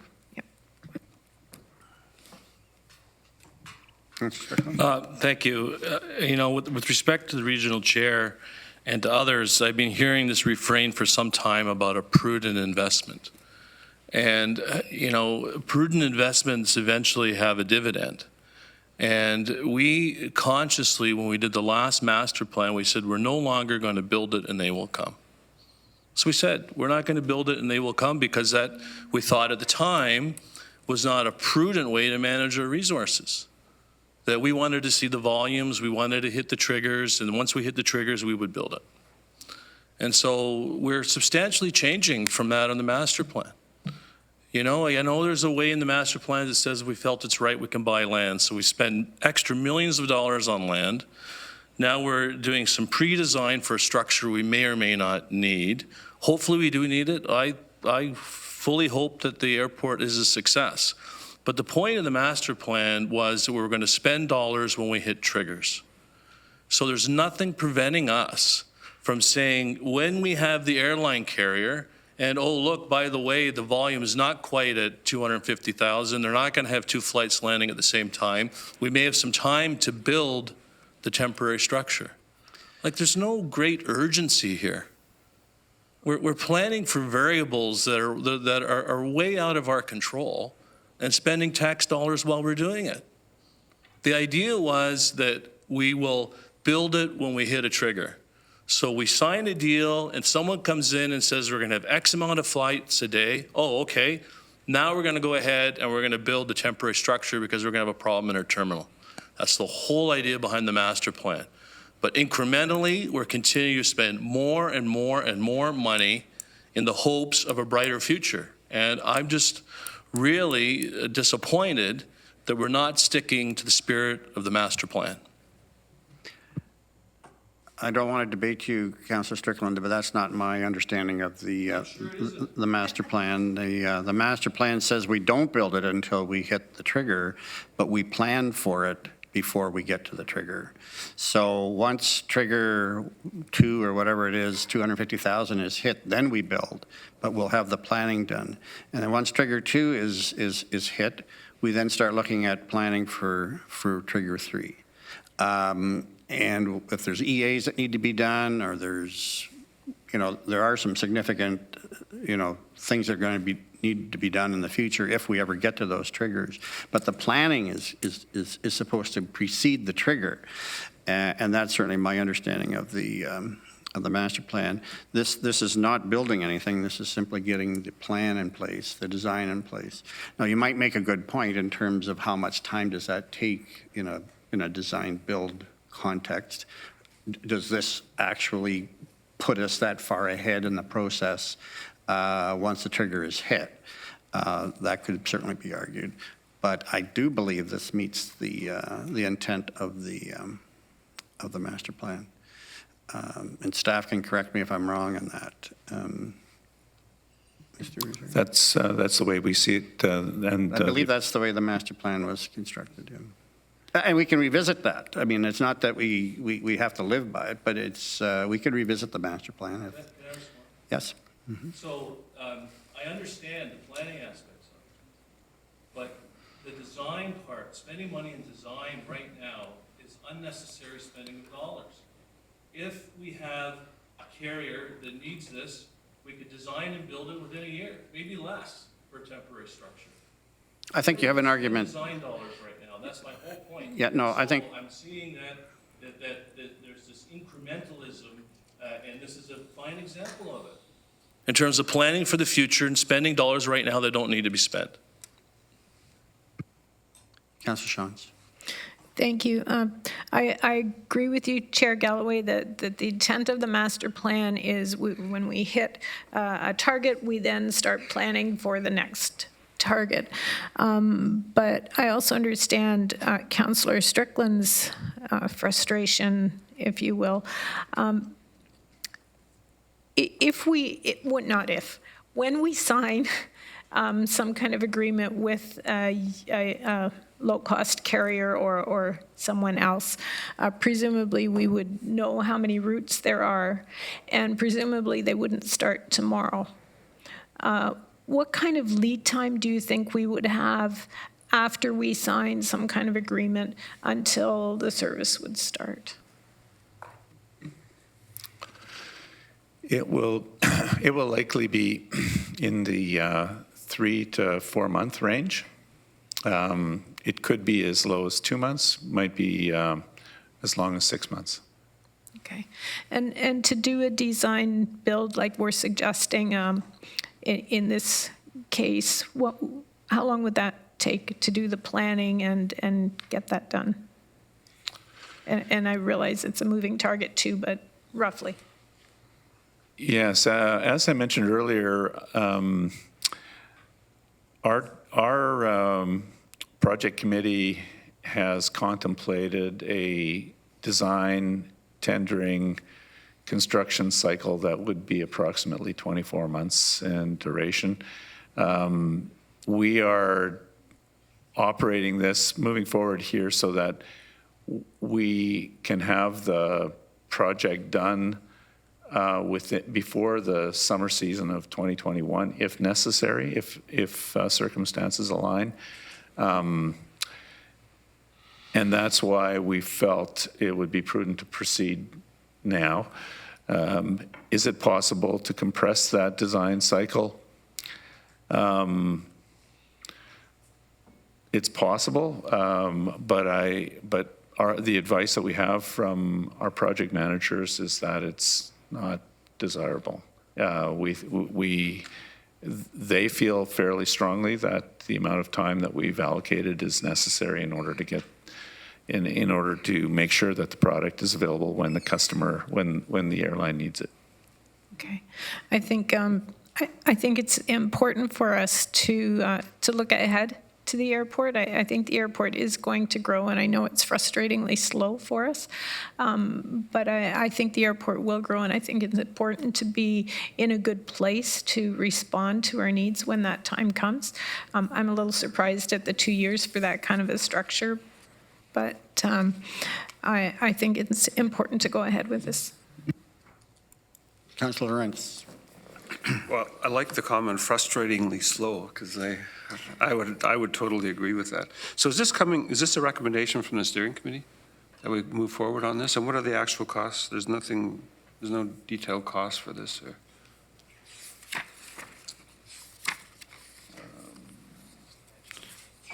Well, the committee did meet, to answer that first question, that the committee did meet and I see and that, agree but to it's not move forward. the design. And I forget who on council is on that. Michael, myself, Sandy. I think you are. And Barry, yeah. Councilor Banovic, yes. Yeah. So there's 4 or 5 of us on the. Or so.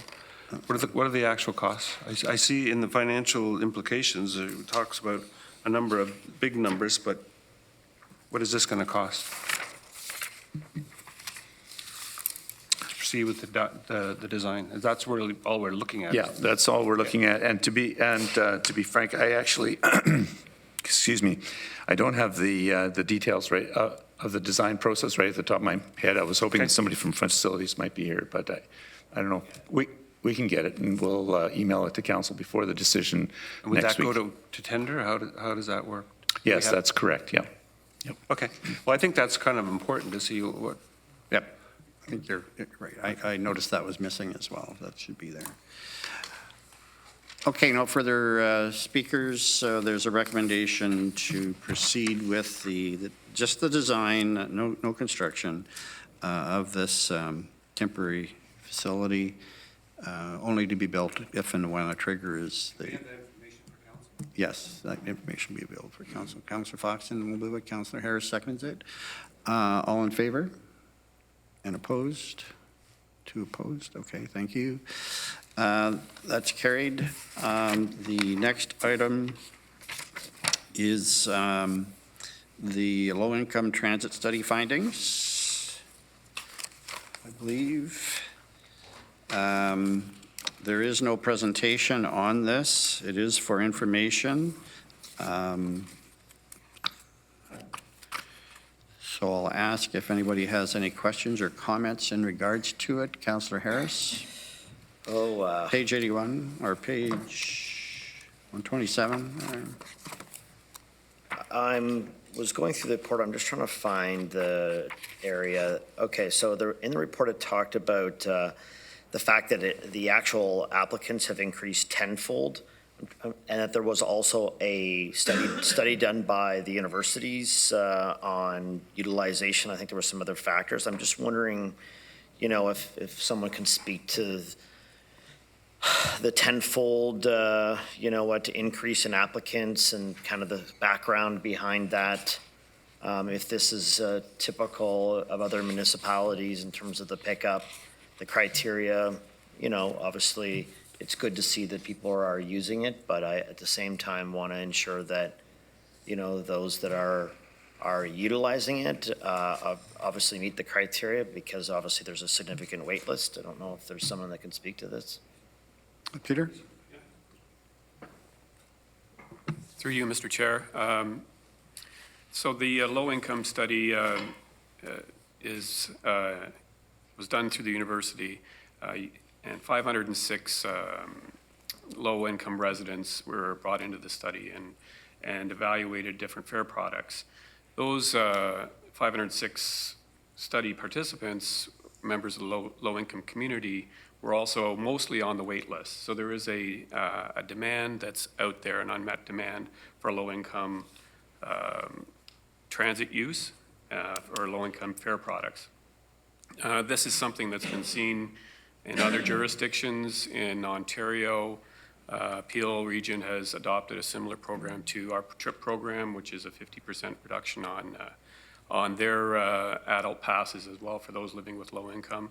Out west, Calgary is probably the leader in Canada on this type of thing. They've done different experiments with bands and income bands and fare based on income band. So it is a prevalent discussion topic in the industry at this time. What is the criteria in terms of, they have to be on OW, or what is the verification of that? Mr. Chair, correct. Current TRIP program is on OW, and also with, there's an assessment done by Luther Wood of the Working Center to discuss the means of the applicant to get into the program as well. So it's something that people bring forward information, their need for low-income fare products. And do we cap it at 16,500 then? Is that the cap? Through you, Mr. Chair, there is a cap based on the budget. In 2019, we've recommended in this report that we make use of all of the dollars so that we include current trip users as well as those residents that are involved in the study and extend the rates that they're currently getting to the end of 2019. So what do you anticipate that number to be in terms of passes for the next fiscal year, or however you calculate it? Any idea? Yes, through you, Mr. Chair. Just off the top of my head, it's approximately 1,600 trip users, and the study participants there's 500 including the control group, so 2,100 per month. Not every month. Residents choose to access a pass, so that can vary. Just last question, the pass holders and then the free bus tickets, 2 ride cards, I mean, is there an overlap or duplicate there happening in terms of you've got given to OW participants attending OW appointments, caseworker counseling, et cetera, it's around 100,000 a year. Would those same people be getting, or this is a free ride versus a 50% ride?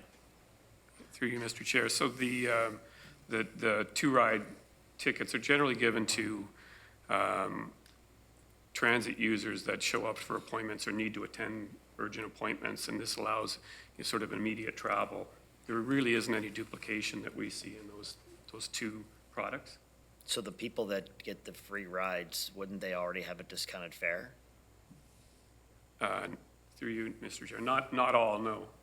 They could, but perhaps they haven't applied for that program, or they were on the wait list and did not decide to become involved in the study. I think that's it for now. Okay, thank you. Councillor Jowett? Thank you, through the chair. And so when I'm looking at these key service changes, and I can see there was expressed need, I understand that, and certainly it looks like you did some demographic work, but what I'm kind of struggling with is a little bit more of the fair distribution of this benefit. So are we saying that we have a geographic concentration of this particular need?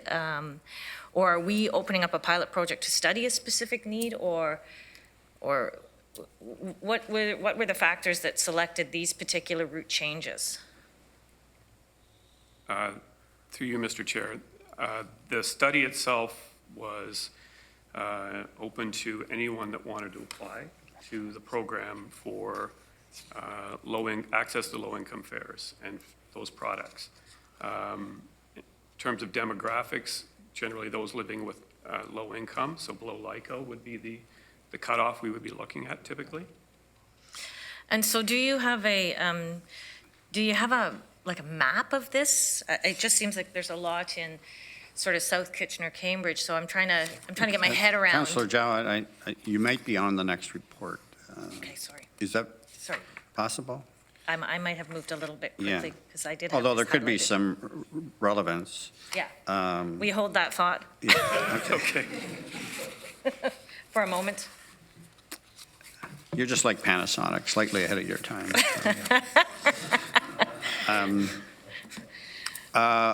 Okay, any other questions on this particular matter? And then we can go right into the other.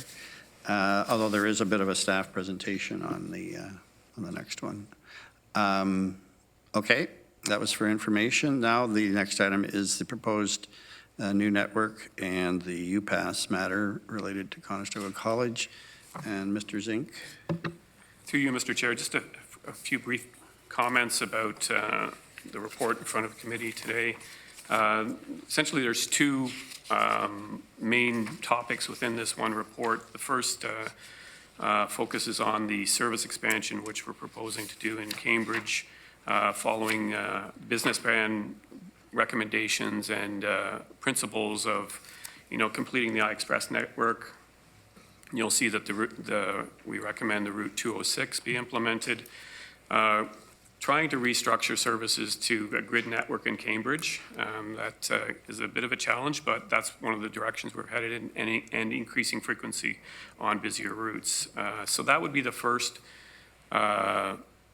portion of this report. The second portion focuses on the Conestoga College UPass that was not supported due to the provincial changes in regulations because we didn't have an executed agreement with the college in place at the time, which was back in January. Despite the lack of a UPass, staff are recommending that we proceed with most of the service expansion. This is primarily for two reasons. We expect to see enrollment increase and transit use and purchases of transit college pass to increase almost 25% over this next year. That's a combination of increased enrollment and increased foreign student population in the college itself. And lastly, it's important to recognize there's an interrelationship between the services to the college and Cambridge. So some of the services that are recommended are doing dual purposes, providing connections between Cambridge and the college, and it makes sense to make those at the same time. Lastly, if there are any detailed questions the committee has on routes and detailed route questions, Blair Allen is here to answer any of those questions. Thank you. Okay. Thank you, Peter. Councillor Jowett. Okay, and through the chair. And so what you're telling me is you're intentionally trying to stimulate ridership is in specific routes for the purpose of assisting a specific demographic as well as encouraging more use or perpetuating more use for intensification and certainly ION maybe too, or are there other factors here? I'm just... I think Mr. Schmidt wants to... So this is part of the business plan that GRT has put forward to promote ridership in Cambridge. And we have found historically, and I think every other municipality or transit property has found that as you increase service, you increase ridership. And if you do not provide an improved service, you don't get the riders. So this is just the next step in us providing a better and higher level of service into Cambridge to promote just general ridership in Cambridge, and with obviously the connection into Conestoga College as well. And you have triggers as well, Thomas, so that if you see it starting to kind of catch on, then you will you'll offer more availability. Is that where we're headed The with business plan reviews our ridership on I think every 4 or 5 year basis as well. We do it on an annual basis, looking at ridership, and we do make adjustments as we need to the routes. All of those do come if they're within budget. Obviously, some of those we can make on the fly, but any major changes do come through council, and council has to approve. Thanks for that. Councillor Kiefer. Thank you, Mr. Chair. My question is with regards to the college passes. At some point, would it be prudent or relevant that the amount, the rates that are being charged for the university students come to the same agreement at the college level? I think there's a feeling out there from the college that they would pay the same rate, whatever that rate is, regardless of what the provinces come back with now. Mr. Schmidt. Unfortunately, the province really has not made that possible for us. The reduced rate was on the basis that all students pay that reduced rate. Some students would obviously use transit a lot, some might use it very little, but they all would pay the reduced rate. That's the plan that we have in Wilfrid Laurier and in University of Waterloo.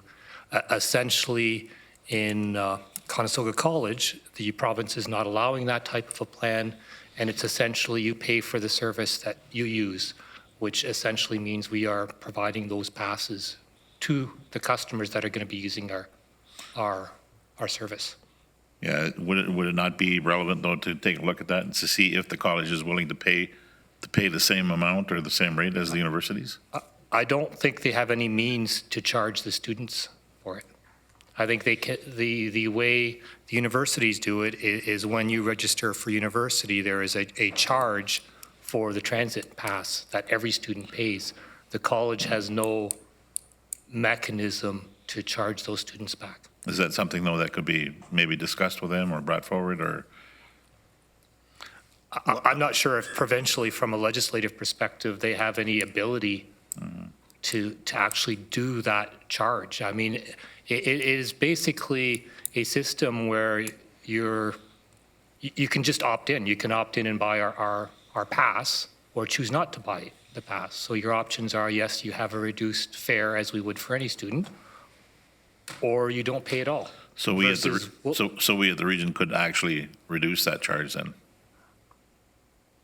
I suppose we could, but I think the way the plan has worked for Wilfrid Laurier and for Waterloo, the UPass, is that we recover the majority of our costs. That does provide every student with essentially a bus pass. Every student has the opportunity to use the transit system, whether they do or do not. I don't know how we would be able to do that within the Conestoga College context. Thank you. Thank you.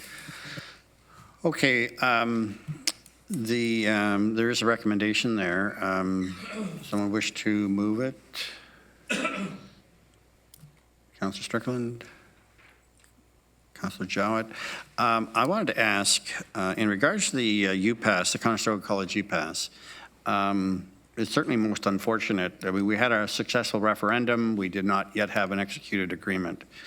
And it's on the basis that we didn't have an executed agreement that it can't be put into place. Have we made any inquiries to the province in this regard?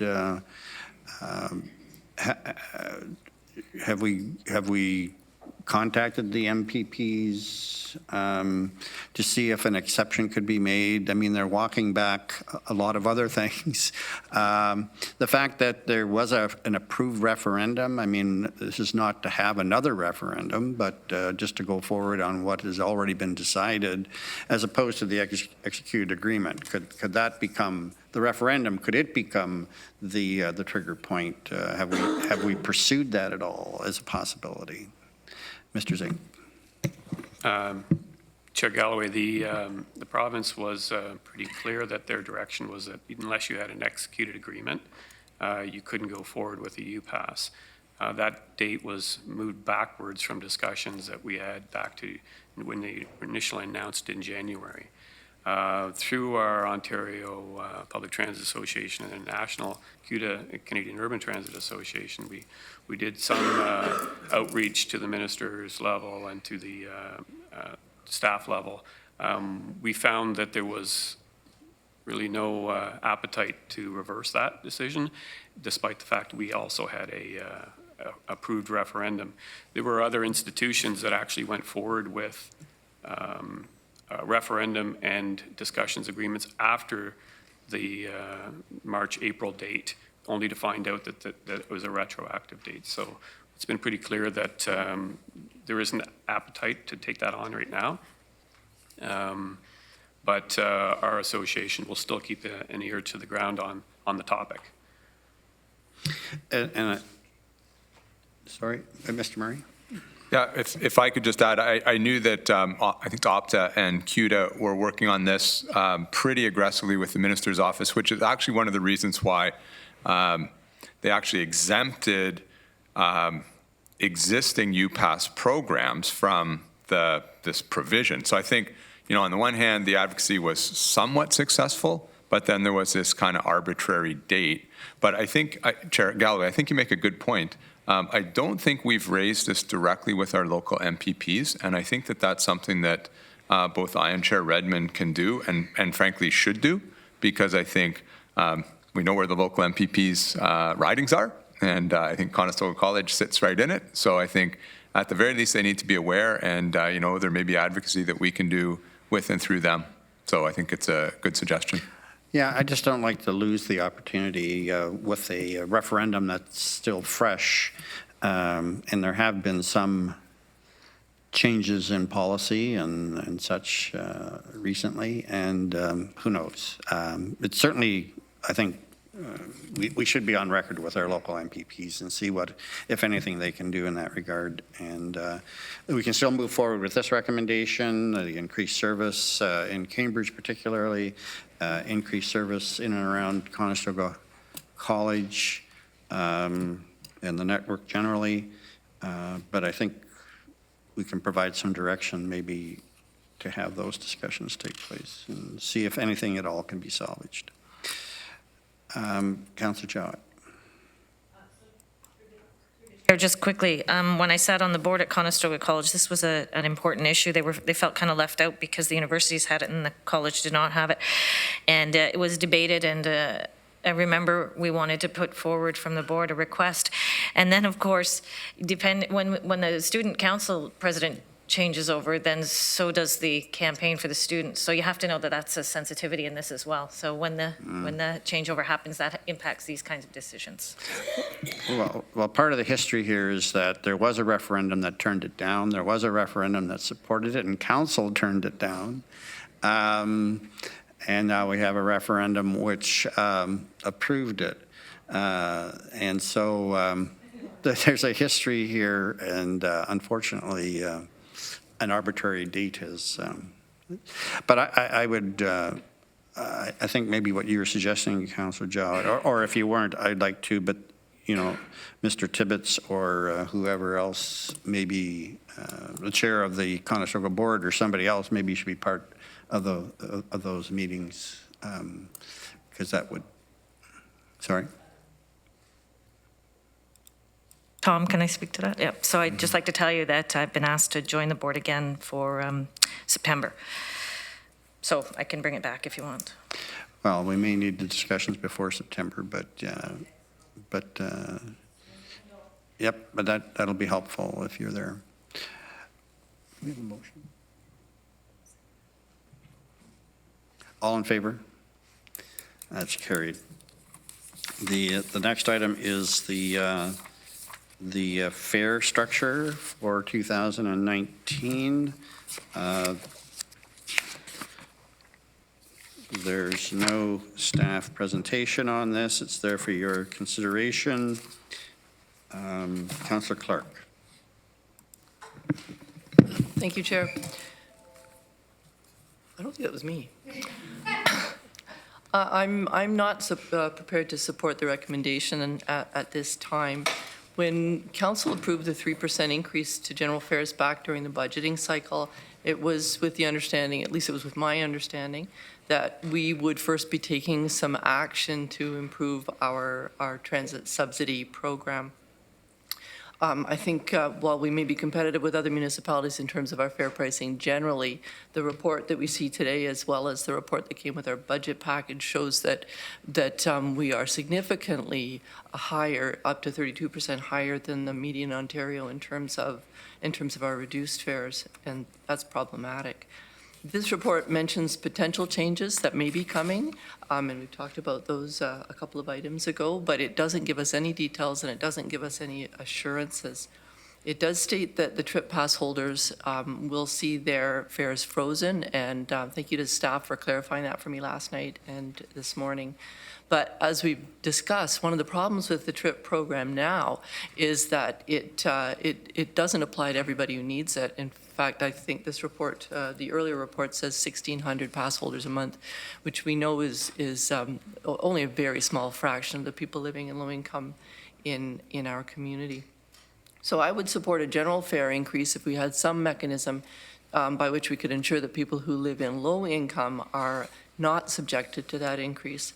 I don't, however, know what that mechanism might be, whether that's a matter of simply removing the TRIP wait list and making it available to everybody who applies, whether there's something that makes more sense than that. We can have some discussion, but at some point I'd like to bring a motion that we defer this until staff can come back to us with some recommendations on how we can protect low-income households and individuals from this increase. Okay, there's a motion. Is there a seconder for the deferral at this time? Okay, not yet anyways. Councillor Strickland. Thank you, Mr. Chairman. Just further to Councillor Clark's proposed motion.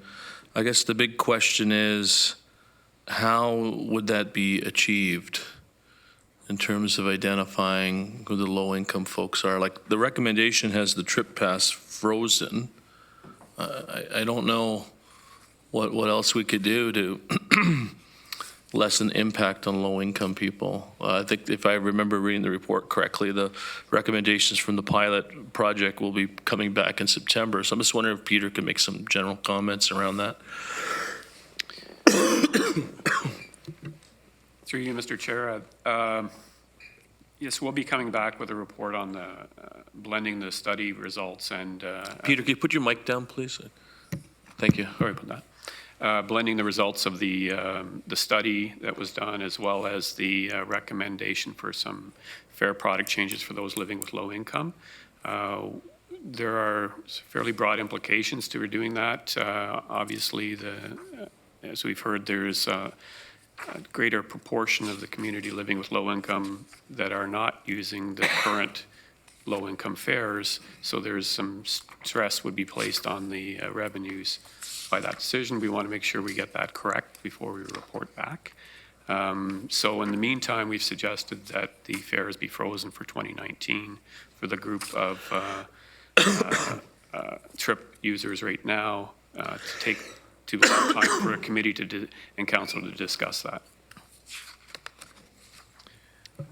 Just to follow up, thanks, Peter. And I'm also trying to find in the report, I saw it, what page on the report is all of our current low-income programs indicated on? What page is that on? I think I saw that. Through you, Mr. Chair, that information is on the previous report. On page 128? 128.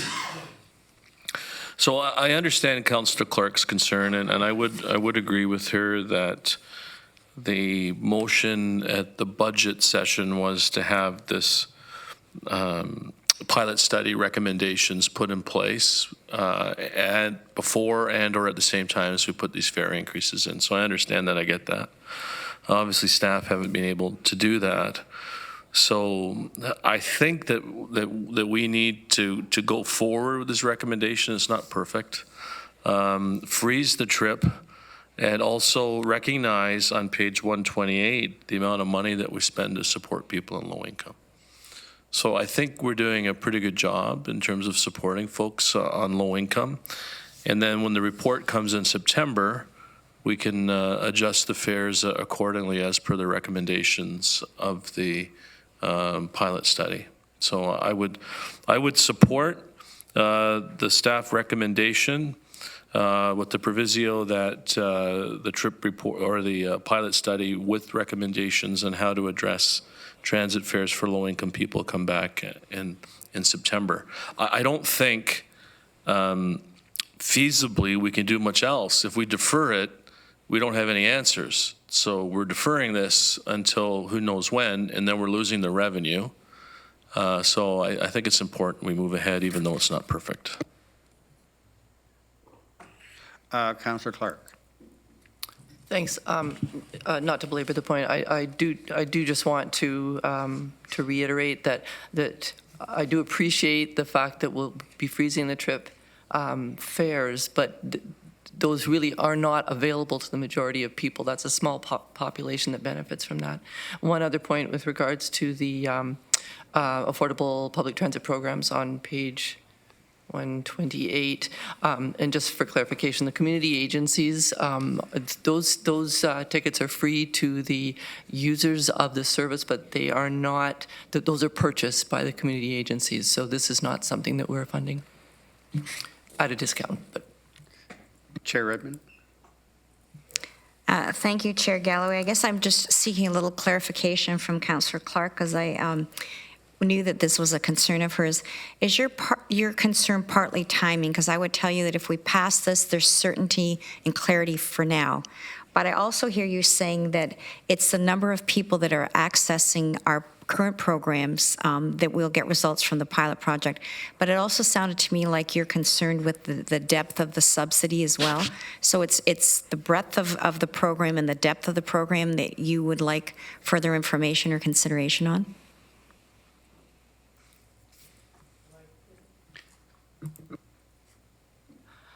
I think those are all factors for where we're going with our plan. I think my concern is that the 3% increase is an increase that is above the rate of inflation. It's above the rate that people who are living on low income are receiving in income increases. And this 3% increase is going to apply to most people who live in low income because they aren't able to access the services that we have. So that's my concern. We've protected the trip people, and that's great, but that's only a portion of the low-income population that we are extending that to. When we had our budget discussion about this, my preference was a 2% increase to the fares, in recognition of the fact that not everybody could afford a 3% increase, and I voted in favor of the 3% increase with the understanding that we would be taking some action for the lower income people. Is that clearer?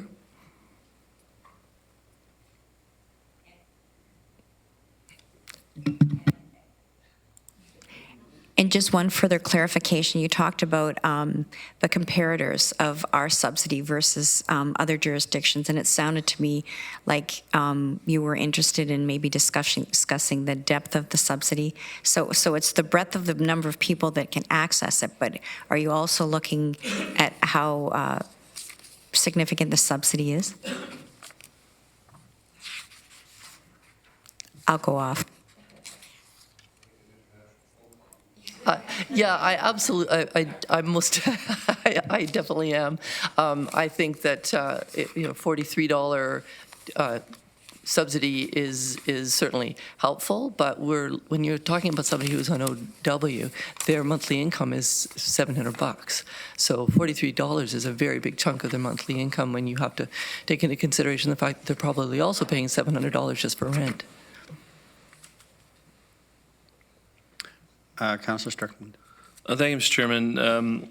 Councillor Clark mentions a 3% increase, but if I read the report correctly, and if memory recalls, we froze fares in 2018. Is that correct? Yeah. Sorry. So it's a 1.5% average over 2 years. Well, I would argue that we did freeze them, but that was because we were coming off of several years of increases that were higher than the rate of inflation. So I looked at that as a retroactive catch-up, not a proactive catch-up. Yeah, but the point I'm making is we did freeze them in 2018. So if it's 3% in 19, which is above the rate of inflation, but over 2 years, we're below the rate of inflation at 1.5%. So, Mr. Chairman, I still